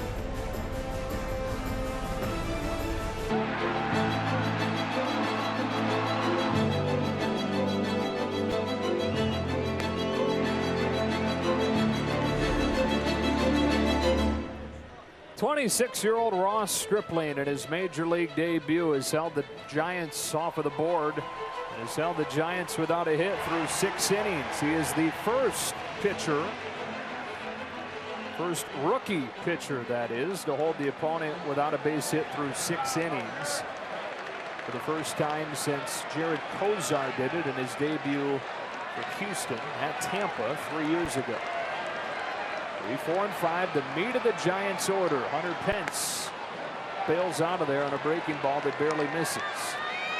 78 pitches, 48 strikes, 6 ground balls, 8 flyouts, 20 batters faced. This is the 21st. Strike 1, tightened it up. Pence walked his last time. He flied out to the warning track back in the 1st inning.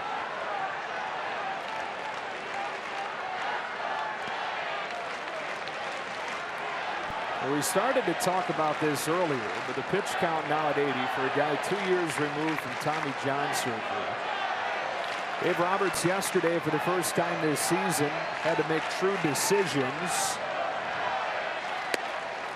Yeah, and he's potentially got a pretty big decision coming up before long here with Ross Stripling's pitch count. 3 balls and a strike on Hunter Pence. Just misses, ball 4. There's a lot of things the Dodger management would like to see happen. A lot of it has already happened with Ross Stripling pitching so well. But the one thing they want to make sure of is his health and to get him up the tunnel in this game in a really good place, as this 3-1 fastball just misses. Our strike zone has it as maybe just nicking. I have a strike. I have it as a strike. It's phone down there. Brandon Belt. Well, you know as well as I do, there are times when the pitcher is throwing well, they're getting those calls. Exactly. And even, I know even as an opposing batter, when I was thinking, man, that was borderline, it's, okay, he's throwing a gem. I understand why he got that call. Belt's 0 for 2 today. A lot of times when someone has a perfect game or a game without a hit going, you will not see action in the bullpen. But it really reveals some of the mentality on the bench about protecting Ross Stripling. The pitch count, the health, and it's more important to get him up the tunnel in a good mood than it is to make sure he has a chance at history.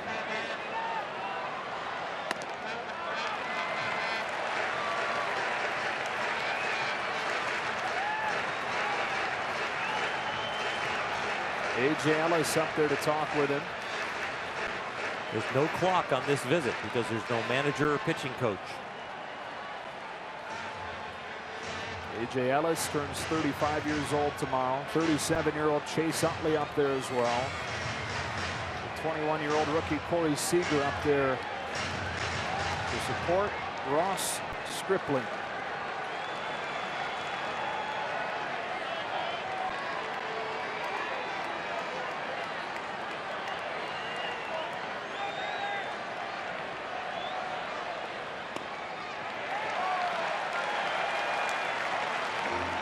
Start to miss, you walk a leadoff hitter. When it's the 7th inning, you've had good command and all of a sudden you're missing. That is a sign of fatigue.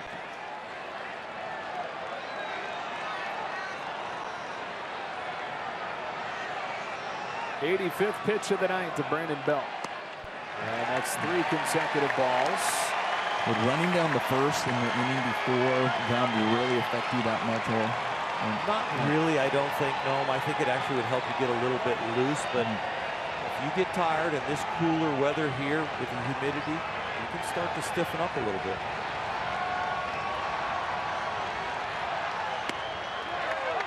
High strike, 3-1. You see most of his misses have been up and up to the arm side. And that can show you at times either you're rushing, you're pulling off of your pitch, or you're not extending. You're not able to finish. Tying run at the plate for the Giants in the 7th. Strike 2 over the outside corner, and he's located the last 2 after appearing to lose some control.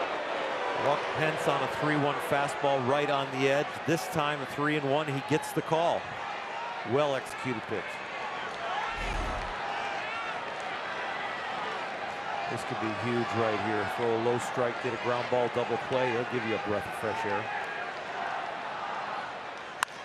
Bouncing ball. Turner's got it. There's 1. There's 2.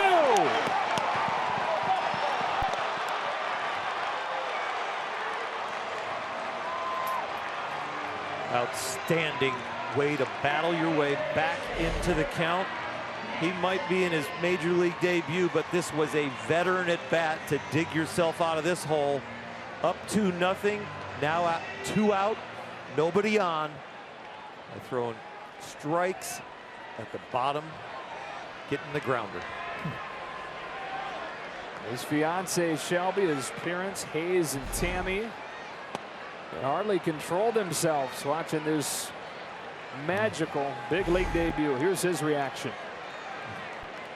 You get a shot of adrenaline after you make a pitch like that and get 2 outs. All of a sudden your arm feels loose. Breaking ball bounced in there, but Duffy couldn't lay off. Fastball low, the first pitch below the knees, but the first quality miss he's had, and then come right back with a hammer.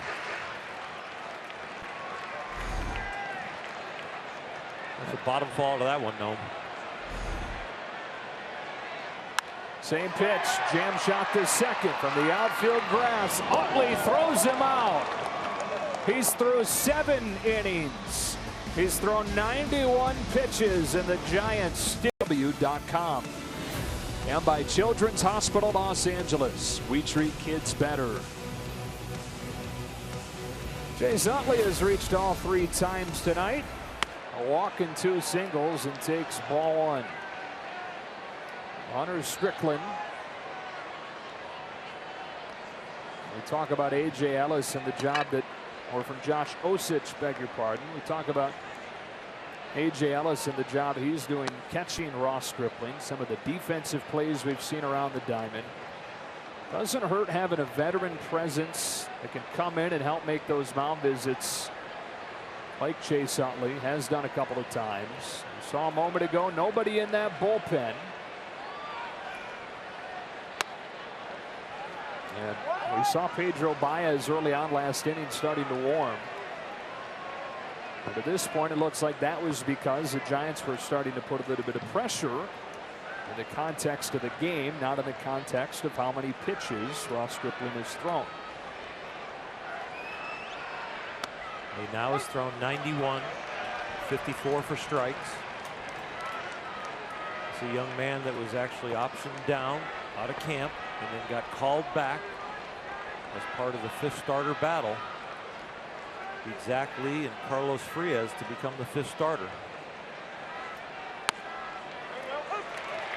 In camp, you say it time after time, when you're there, when you're young, you haven't made it to the big leagues yet. You want to leave an impression when the opportunity presents itself. Well, he definitely took full advantage of that opportunity. Chase Utley leading off this 8th inning by striking out against Osich. Enjoy MLB.TV Premium for a new low price in 2016. You can watch every out-of-market game of all 30 teams live in true HD on over 400 supported devices. Blackout and other restrictions apply. Visit MLB.TV for details. Corey Seager is 1 for 3 with an RBI single.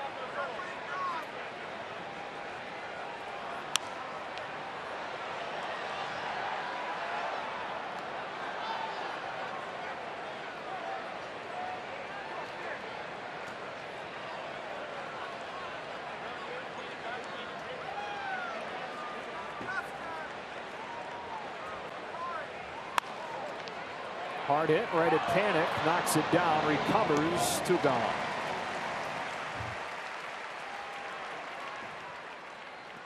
Talked earlier tonight, Oral, about there'll be butterflies, but are they flying in formation? They may have started to fly in formation early in the game. But they might have disappeared middle of the game, but I think they've returned. Coming back, right.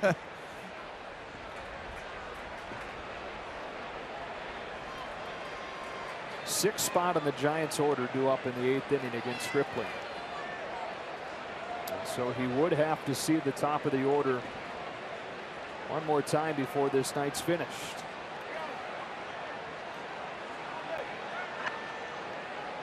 Justin Turner is 0 for 3.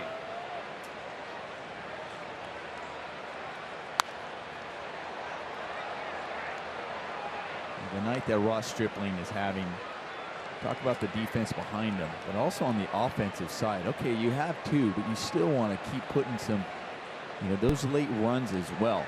Just be huge. The Dodgers are capable of doing that.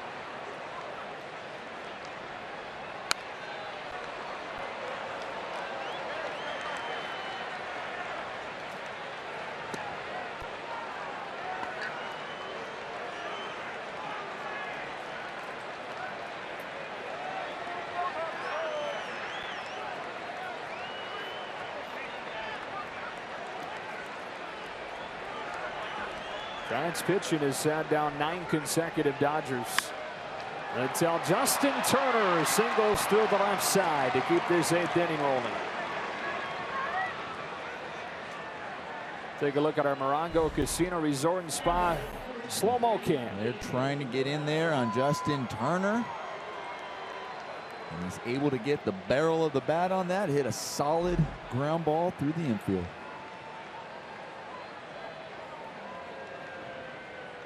Brings up Gonzalez.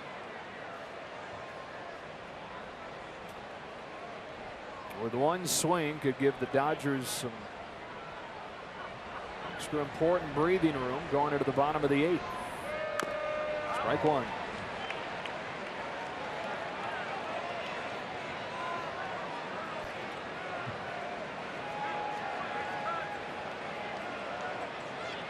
And that's what Adrian's, talk about what your thought process coming to the plate. Adrian's thinking about that at that moment, knowing, okay, I have a 2-0 lead.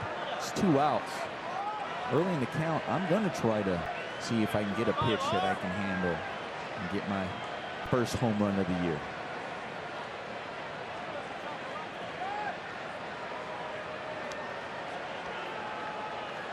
The late rain falling again. Here's an 0-1. Slice to left center field. That's down for a base hit. Cut off by Pagan. First to third, Turner. Back-to-back 2-out singles for the Dodgers.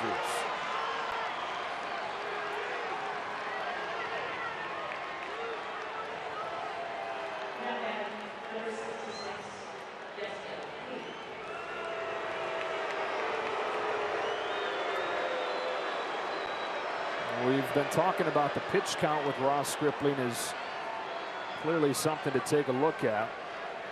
There's also heavier and heavier rain chances as we get deeper into this night. The bulk of the rain is supposed to arrive around 10 o'clock, about 45 minutes from now. Yasiel Puig. Remember, in spring training, you not only want to build a pitcher's pitch count up to build his endurance, but his hot and cold, his ups and downs in innings. Ross Stripling, when he was in Double-A rehabbing coming back last year, he had 13 starts and he only averaged about 5 in the 3rd inning. 67 in the 3rd inning. So the hot and the cold too of getting up and down is tough on him tonight.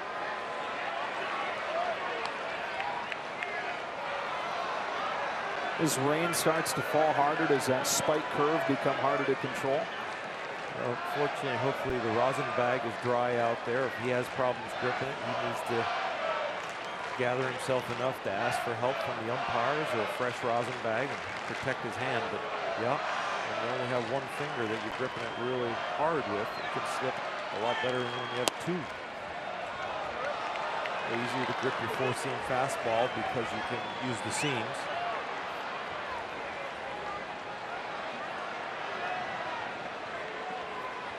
Yasiel swinging the bat. 3-0 definitely has the green light.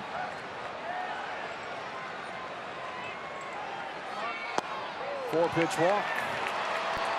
So after Osich retired the first 2 men of the inning, singles from Turner and Gonzalez, a walk from Puig, and Peterson comes to the plate with a chance to get the Dodgers a little bit more breathing room.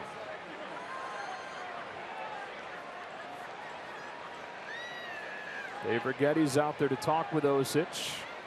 They send another reliever down into the bullpen, Corey Guerin. As the long wait continues, more time to think about what lies ahead for Ross Stripling. You know, it's interesting. The clock hasn't moved. The 30-second clock. Home field advantage. Clock operator. Didn't even start when he supposed to start when he steps out of the dugout. It is as steady as the rain has been tonight, sending some of the folks scattering from their seats up into the covered concourse areas. And it is supposed to rain pretty much non-stop from the time that this front arrives until late tomorrow morning, early tomorrow afternoon. Turner's at third, Gonzalez at second, Puig at first with 2 gone in the 8th. And Jock Peterson stands in.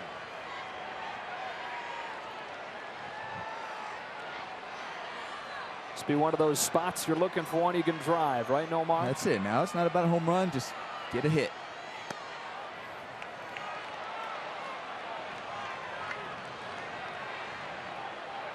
And this would be a huge hit. There's a lot of breathing room out there for the Dodgers on the bases.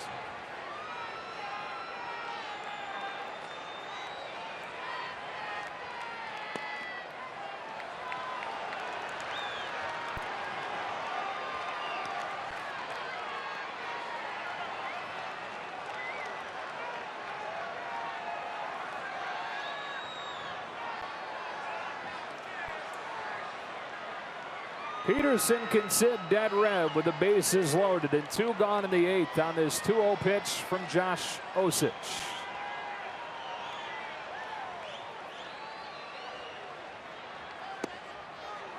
Low strike, 2-1.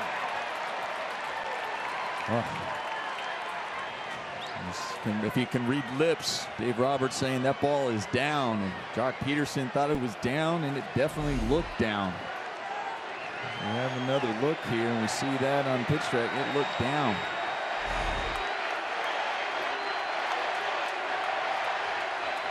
Here comes a 2-1. Peterson grounds it to first. Belt has it, flips high for Osich, who steps on the bag, and the inning is over. Back into the spotlight goes Ross Stripling with the rain falling in San Francisco. San Francisco watching the major league debut of Ross Stripling. He takes the mound in the 8th inning with the Giants having not recorded a hit. Chris Hatcher loosening for the Dodgers down in the bullpen. Stripling 2 years removed from Tommy John surgery. Readies for his 92nd pitch of the night to Crawford.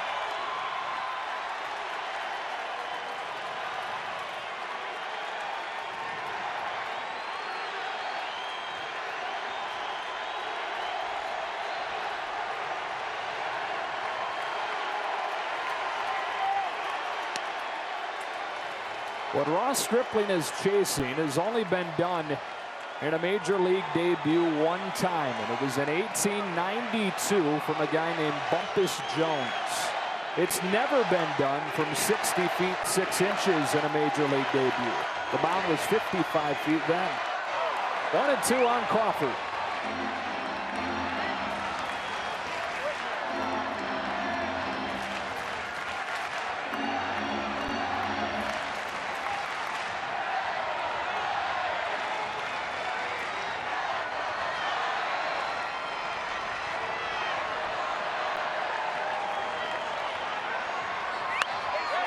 A loop at right center that Puig runs under for the first out of the 8th.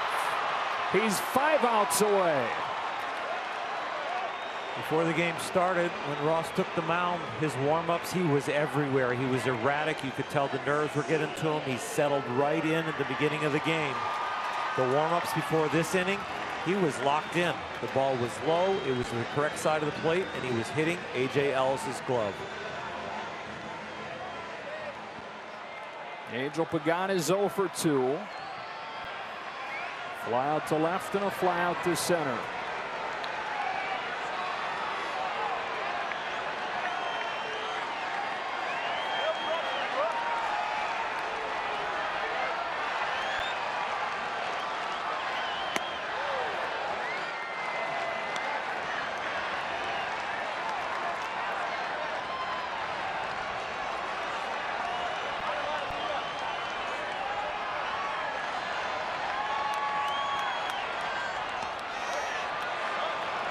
And rain continues to fall. 97 pitches into the outing for Ross Stripling. And his family can barely watch anymore. 2-0 lead. You don't want to issue a free pass.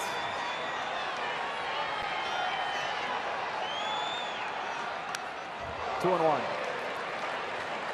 Play the game to win. If something special happens, you take the W with it. 26 years old from Texas, and his major league debut has held the Giants without a hit through 7 1/3. His 2-1 to Angel Pagan. Ball 3. He struck out 4. He's walked 3 tonight. 3-1 count. He walked Hunter Pence last inning, but then came back with a 3-1 fastball to belt to erase 2. See what he does on this 3-1. Just misses. That's ball 4. On the 100th pitch of the night.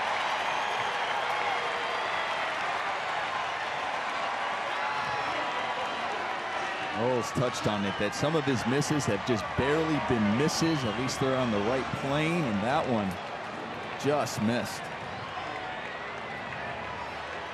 Dave Roberts comes out of the dugout, has not signaled down to the bullpen yet, and he does.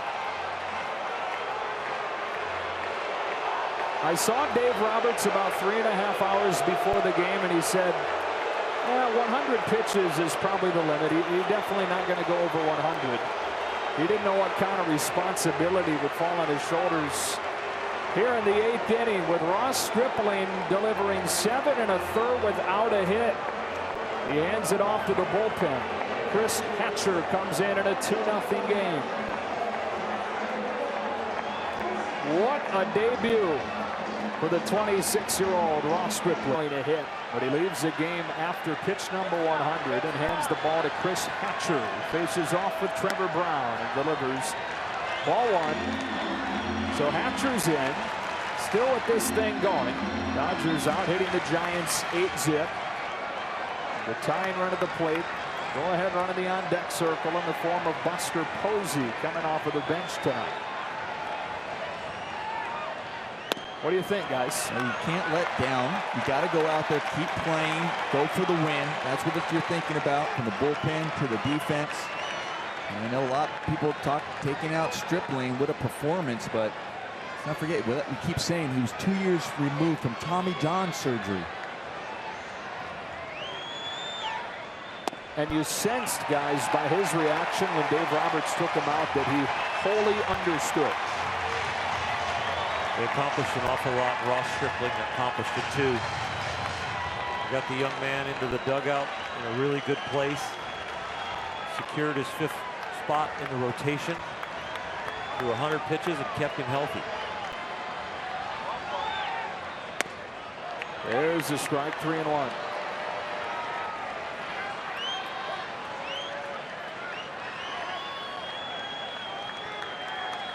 Dodgers in franchise history have never combined to hold a team without a hit. The common thread in this, A.J. Ellis. He sets outside on a 3-1 that's hammered in the air to left center field. We're tied at 2.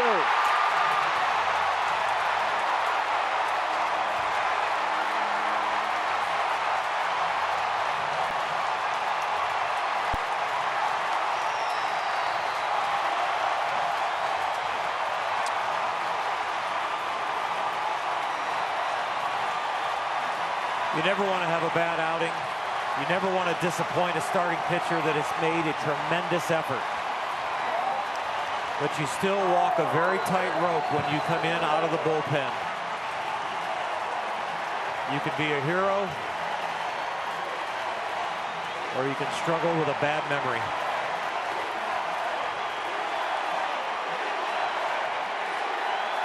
The first hit of the night for the Giants ties the game at 2 with 1 out in the 8th inning on Trevor Brown's first career home run.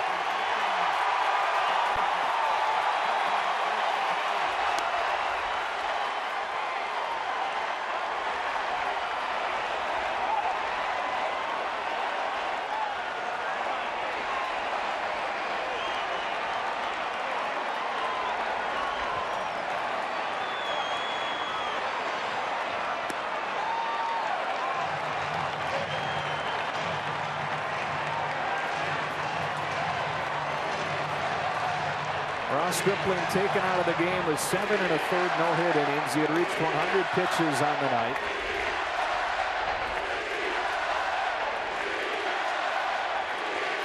Ultimately, his long-term health, his career, more important than this one individual night.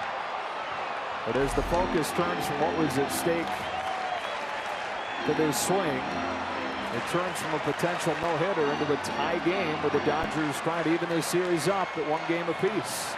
I'm saying just before that, can't have it be a letdown. You got to go out there and still keep that focus, that fine focus. You got to pick up the tremendous performance by Ross Stripling. I know a lot of people are going to be questioning, how do you take him out? Why do you? You know, after that walk, but at the same time, you even touched on it, Earl. Even in the minors, after coming off Tommy John surgery, he hadn't gone longer than 5, or he hasn't gone longer than 6 innings. This is the longest he's gone since having Tommy John surgery.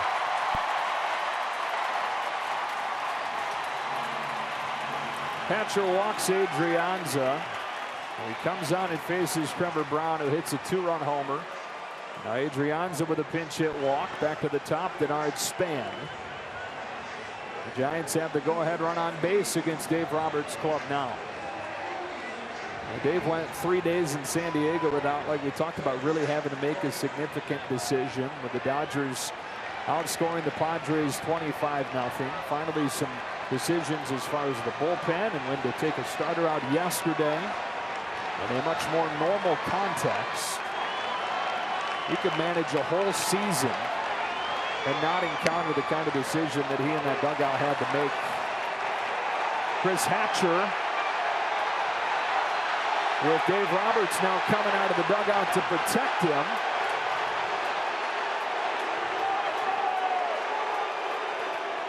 Jeff Kellogg, the crew chief,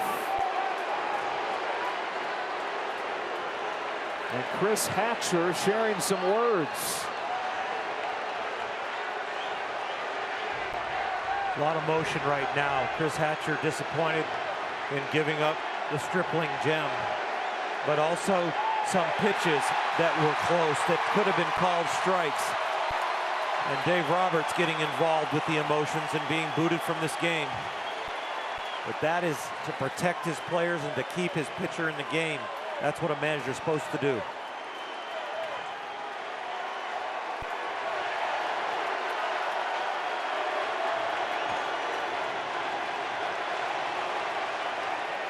Dave Roberts ejected from this game. Chris Hatcher was not ejected, just a warning issued from Jeff Kellogg. A.J. Ellis holding that mitt there to show him. I'll tell you, I love how fast Dave Roberts got out there to try to save his pitcher and keep him in the ball game.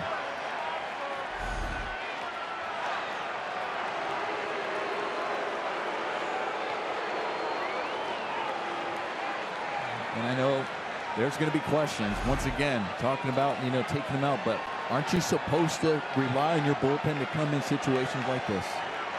I'll back Dave Roberts the whole way, taking him out 100 pitches. 100 pitches on a repaired elbow is probably like 115, 120 on a healthy elbow. A guy who hasn't gone past 6 innings, a guy who hasn't been built up, a guy who really didn't get a full spring training to be built up as a starter because he was just being looked at. No, it was the right decision. Easy to watch these decisions with our hearts and wish that he had left him in. Think about Johan Santana, Terry Collins leaving him in. He was never the same when he took him what, almost 140 pitches to get him his no-hitter. Think back to Mark Pryor and Kerry Wood, how they were overused early in their career and were never the same. Ross Stripling was protected by Dave Roberts and Rick Honeycutt, and it was the right thing to do.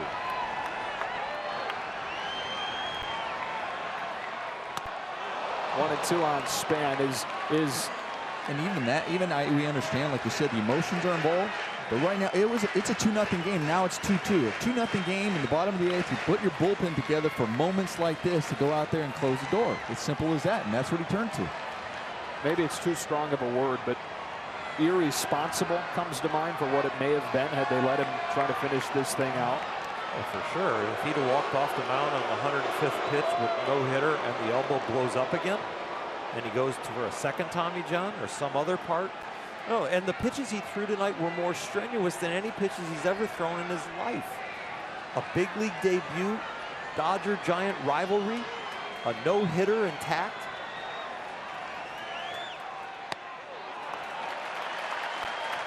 I will argue that case to my grave that they did the right thing.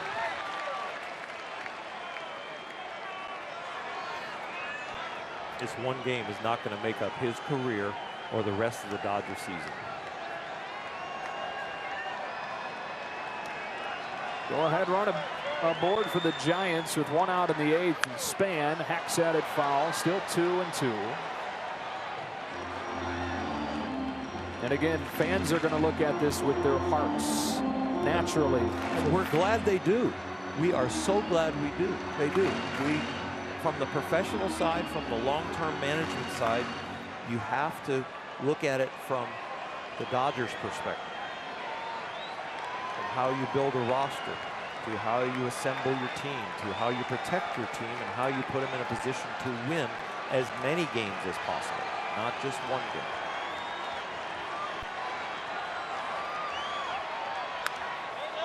Runner took off. Span fouled it off. And the ball boy fell down. Slippery out there at this point.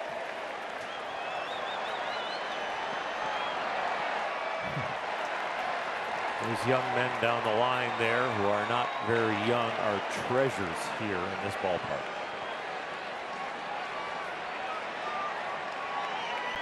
That 67-year-old Rich Brown down there. His brother is the other ball boy on the other side of the diamond. So he's going to go home and tell him, "You see my play?" His brother is over there bummed that Rich is getting the spotlight, or Left is getting the spotlight. At Thanksgiving, he'll be saying, "I made that play in a 2-2 tie in the Dodger-Giant rivalry in the 8th."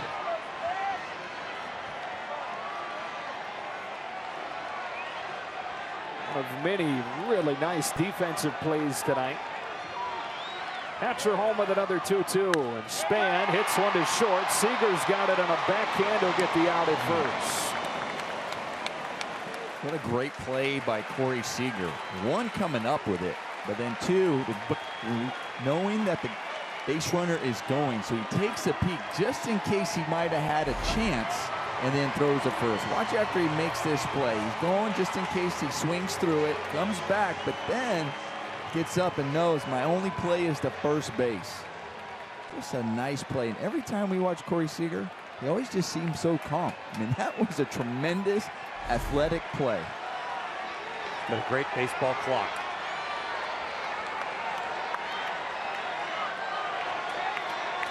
Joe Panik with a go-ahead run in scoring position for a Giants team trying to come from behind on back-to-back days to begin this series. They raised a 4-0 deficit yesterday, beat the Dodgers 12-6. They raised a 2-0 deficit with one swing of the bat from Trevor Brown against Chris Hatcher One batter after Ross Stripling was taken out of the game with his 7 1/3 no-hit innings.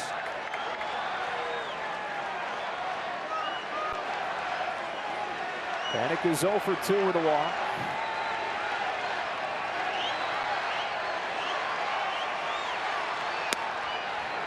Two and all.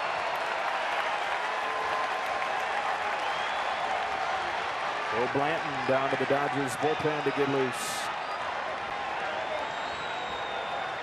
Chris Hatcher will tell you that it wasn't the home run pitch that hurt him.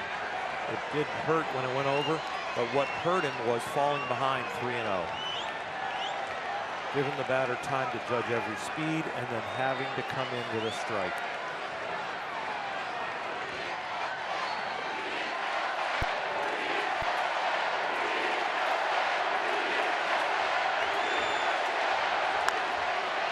Bounce softly to Hatcher, and a wet ball. He grips cleanly and throws to first to get Gonzalez. Ross Stripling, 7 1/3 no-hit innings, but Trevor Brown ties the game with a 2-run homer against Chris Hatcher. Moment on America's fastest growing LTE network. So the Dodgers go from chasing history, chasing a no-hitter, to facing Corey Guerin in the 9th in a 2-2 game after Trevor Brown even the issue with the first hit of the night for San Francisco. A 2-run shot against Chris Hatcher. Guerin to face Scott Van Slyke.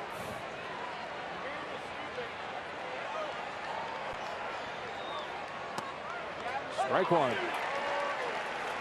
We talked about this a little bit yesterday. No, Marnie, the Dodgers scored the first 29 runs of the season. It's an MLB record for most unanswered runs to start the year, and then they give up one, then a couple more, and it's almost like it shocked the system. We talked about how do you respond to that. And another one of those little microcosms where I wonder how the Dodgers respond after the air is kind of taken out of the thing. The no-hitter lost, the lead lost on one swing.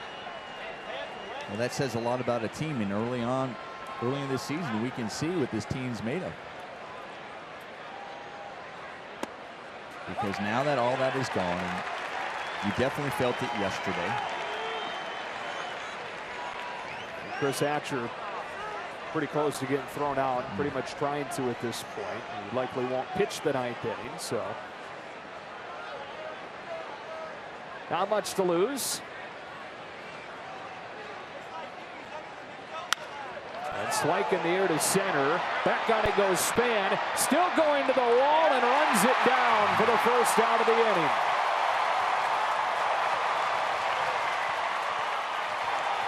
Off the bat, it looked like it had a chance. Van Slyke hit that really well. In a big ballpark, in a ballpark where the rain is coming down. It's cold, it's wet. We possibly kept that one from going out, knocking that one down. Tremendous play by Bernard Span to track that down. Unlucky for the Dodgers, but they have to still keep battling here. Talk about the wind the momentum kind of changing after that last inning, but you can get it back right here. A.J. Ellis, who caught Clayton Kershaw's no-hitter in 2014 against Colorado. About 7 1/3 no-hit innings of Ross Stripling's debut tonight.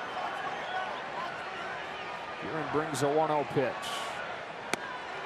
To think that up until a week ago today, we had no idea who the number 5 starter would be. Ross Stripling was on the outskirts of the discussion, a discussion that was only being had because of injuries. But Anderson with the back surgery, and it looked like Mike Bolsinger would be the guy. Bounce back to the mound. Guerin will take it to first to get Ellis. Minutes after Mike Bolsinger was announced as the 5 starter, he tweaked an oblique muscle, warming in the bullpen for a spring training game. Brandon Beachy dealing with some minor injuries that knocked him out of the 5-starter race. Carlos Frias, Zach Lee both given a chance. Neither took control of it, so Stripling was the guy. And dazzled in his debut tonight. Here's Crawford to pinch hit.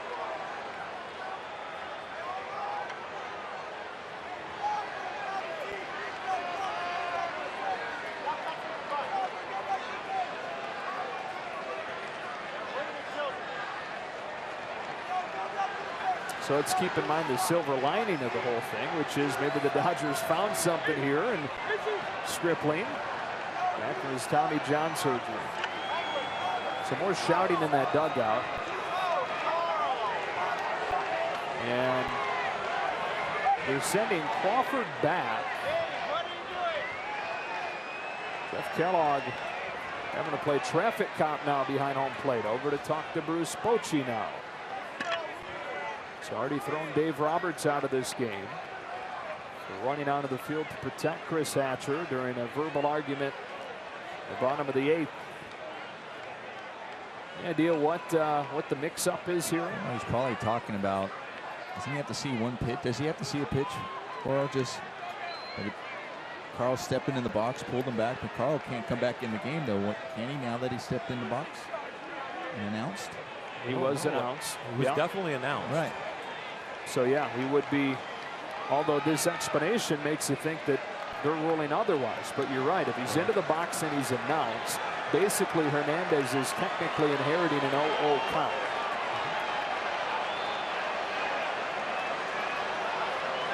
And this, guys, is where we need some kind of way to let fans in the stadium know what the ruling is. In the way that in football you've got the referees mic'd up. They're going to know on the field, but we're not going to get any kind of explanation up here.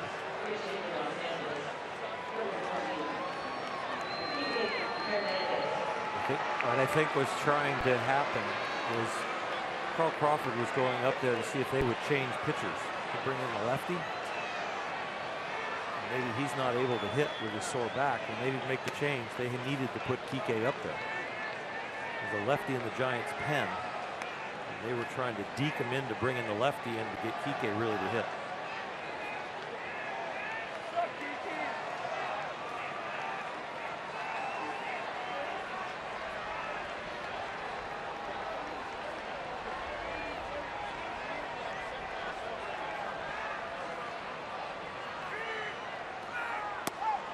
Backs him up 2-0. Chase Utley due next in a tie game here in the 9th.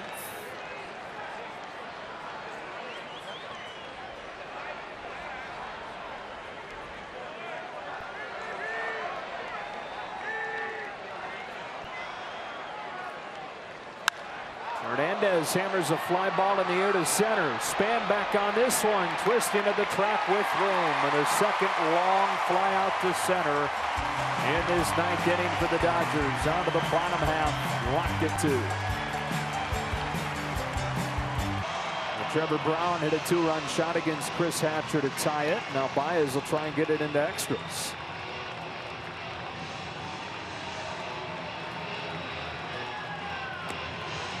Two, 3, and 4 due up in this inning for the Giants. I'll make that 3, 4, and 5 due up for the Giants against Baez.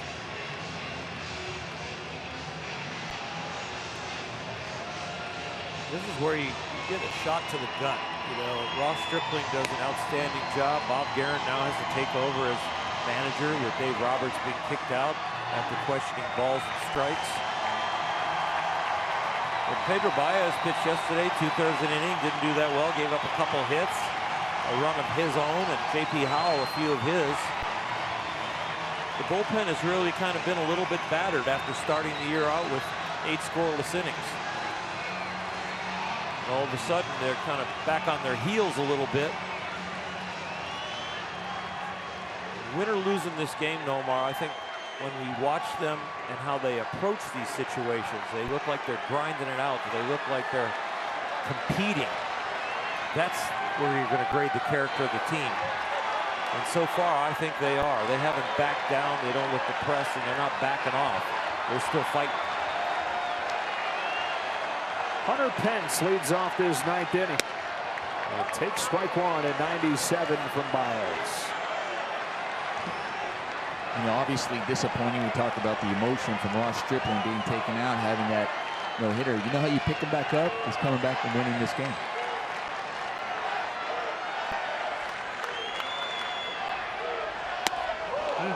Pence tried to end it, grounded in 2.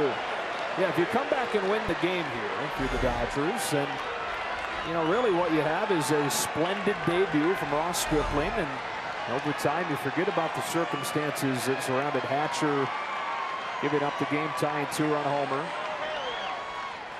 As Pence goes down swinging. You pick up Ross Stripling, have the day end on a high note. You pick up Chris Hatcher, who gave up the home run, and you pick up your skipper, who will be under a slight microscope, but I don't think that should be on him very long at all. I think he's done an outstanding job.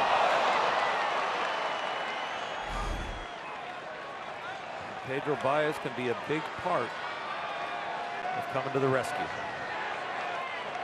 A lot of dangerous hitters in this Giants order coming up here in the 9th inning. He's able to sit down one of them in Pence. Now a guy with big-time power in Brandon Belt. Javier Lopez loosens for the Giants in anticipation of extra innings. Pence looks like he was swinging in a home run derby there in that last at bat. Trying to end the game. Locally here, Buster Posey nominated him for this year's All-Star game for the home run derby, and Pence said he's interested.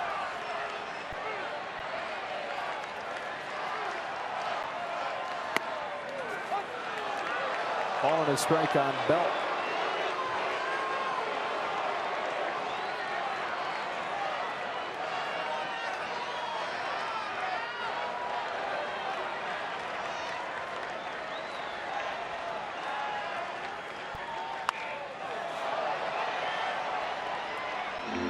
When we watched the guys in the bullpen come out and struggle so far this year, it hasn't been about stuff for me. It's been about counts. 2-1, 3-0, 3-1, having to come in. When our bullpen gets ahead in the count and keeps the count in their favor, they can be dominant. Baez to Belt, a 1-2. 2 balls, 2 strikes.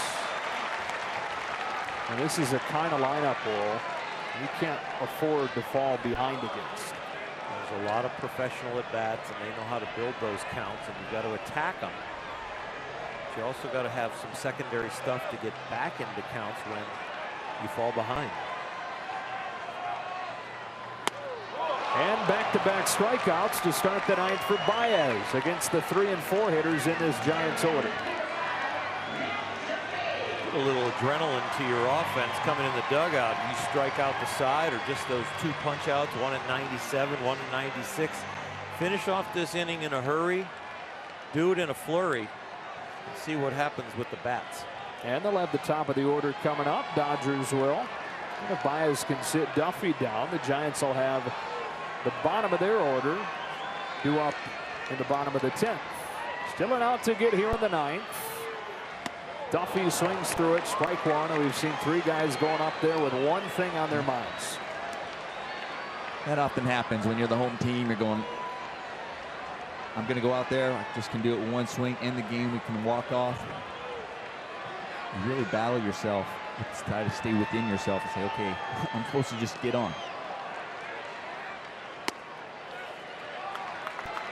And if the Dodgers can get out of this, that should be the mentality when they get in. It's not one swing to put one on the board. It's let's produce the run. Utley, Seager, Turner due up in the 10th. 1-2.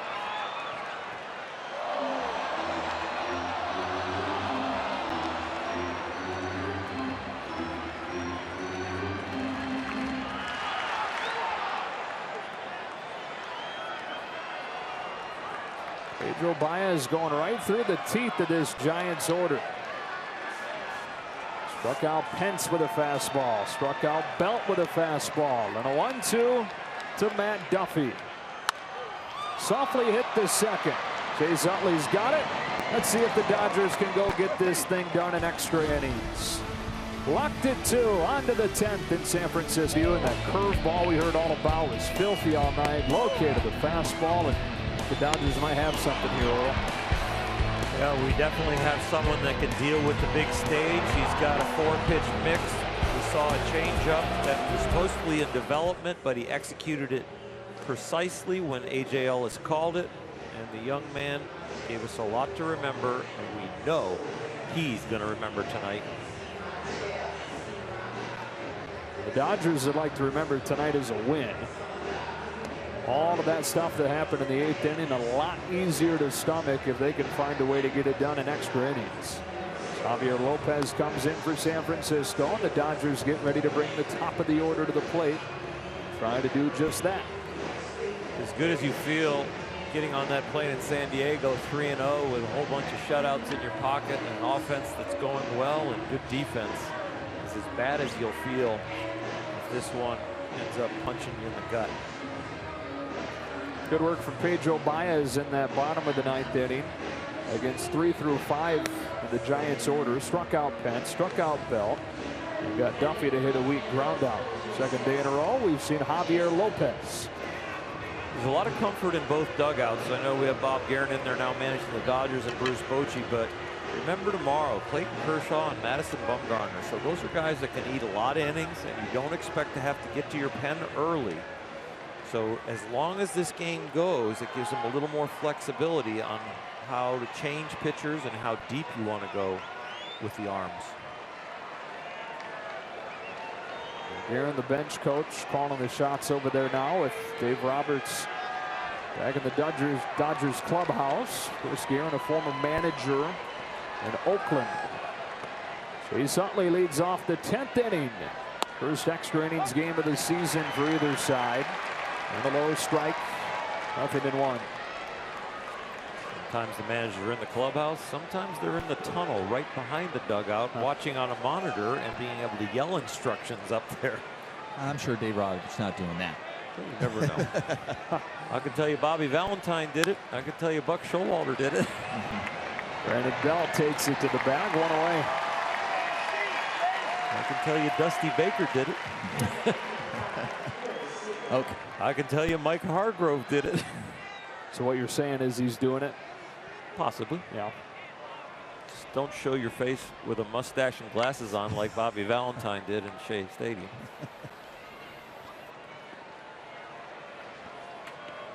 When the disguise becomes a dead giveaway. Here's Seager. We didn't have Groucho Marx on our roster. Dodgers got their 2 runs in the 5th inning tonight. Seager brought home the second one with an RBI single. Kenley Jansen down to the Dodger bullpen. A.J. Ellis drove in the first run of the night with an RBI single. On the ground to Crawford.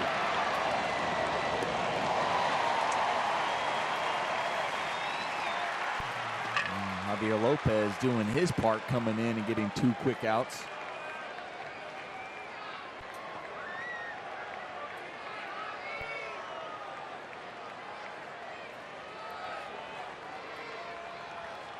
Bruce Bochy in to make a change.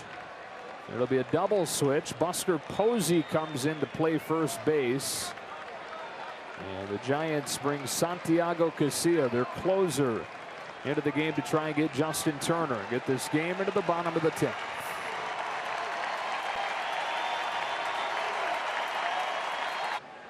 Looking to get 1 out to get this game into the bottom of the 10th. Where the Giants will try and complete a comeback win for the 2nd day in a row.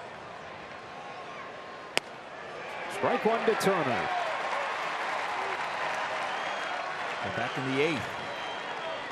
The Dodgers got 2 quick outs, and Justin Turner started a 2-out rally that they got the bases loaded, but were unable to knock someone in. Let's see if they can do that again.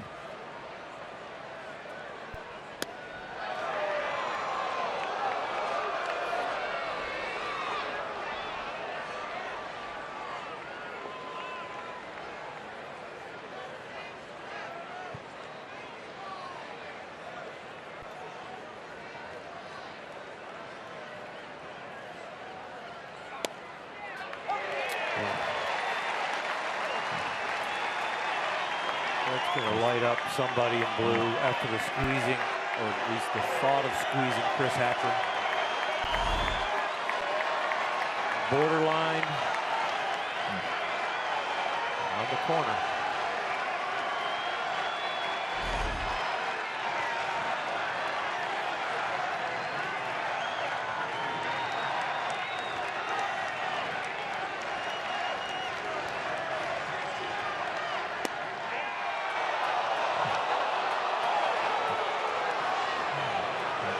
Casilla's upset because that looked like it was in the exact same spot as the pitch before.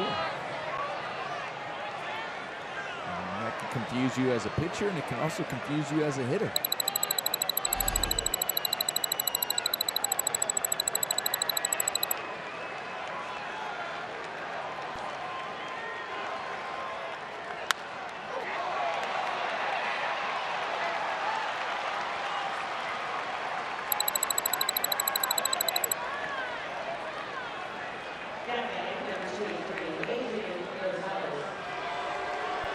Justin Turner with a nice piece of hitting right there.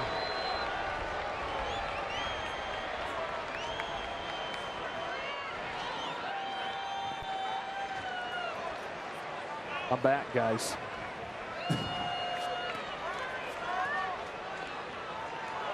Oh, the moisture got into our headsets there a little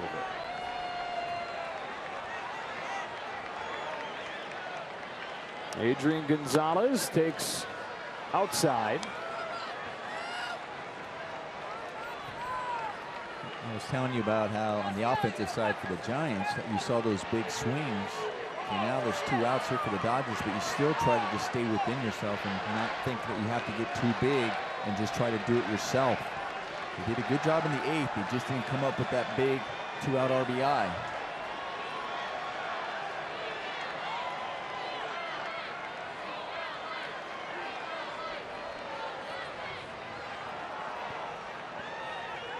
Justin Turner really not a stolen base threat, especially with a slow track out here with all the rain that's been falling.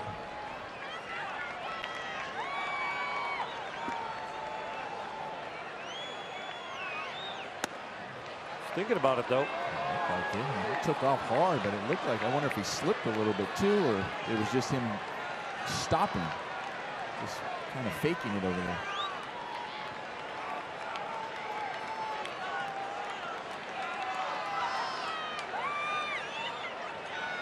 Go ahead run aboard for the Dodgers here in the 10th inning in a 2-2 game. Turner a good lead off of first and a 2-0. 2-1.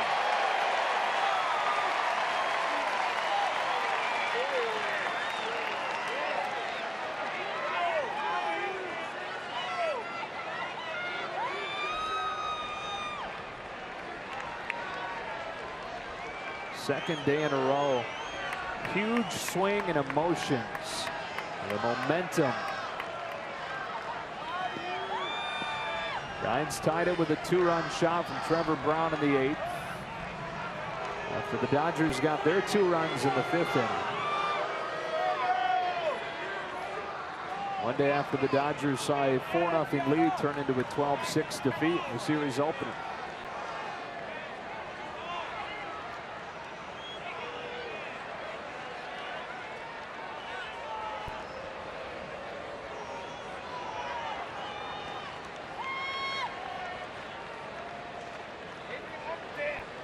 Put the watch on Casilla up here.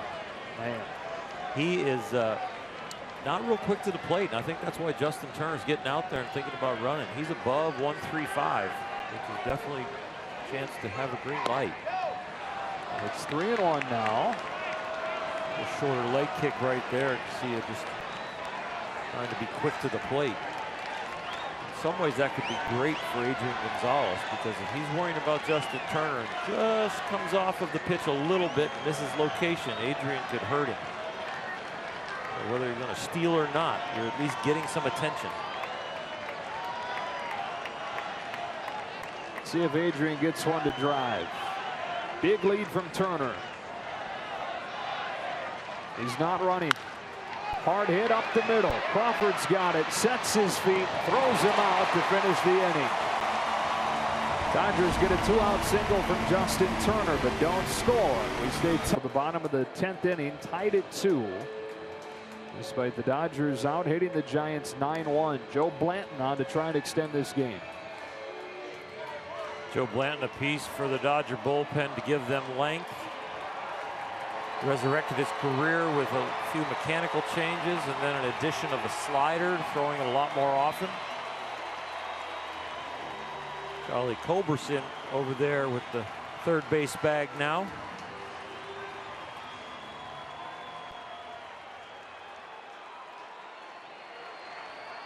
Brandon Crawford leads off the inning for the Giants against Blanton. Ball one.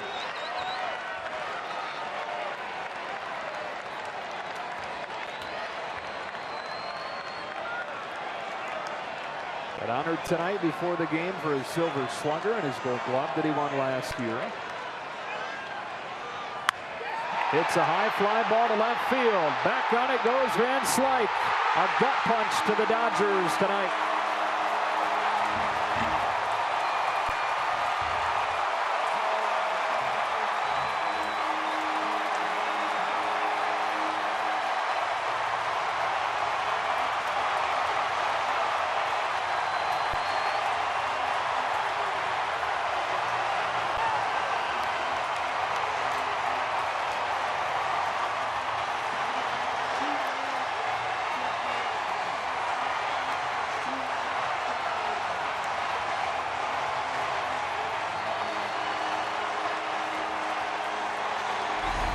Led the Giants in home runs last year with 21.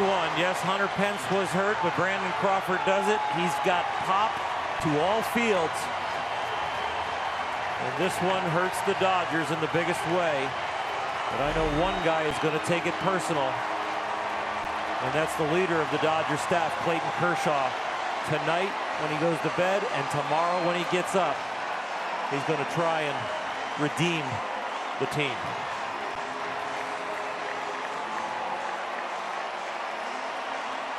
Second career walk-off home run for Brandon Crawford. This one from a magical feeling kind of night for the Dodgers with 7 1/3 no-hit innings in the debut of Ross Stripling to a 3-2 loss in extras.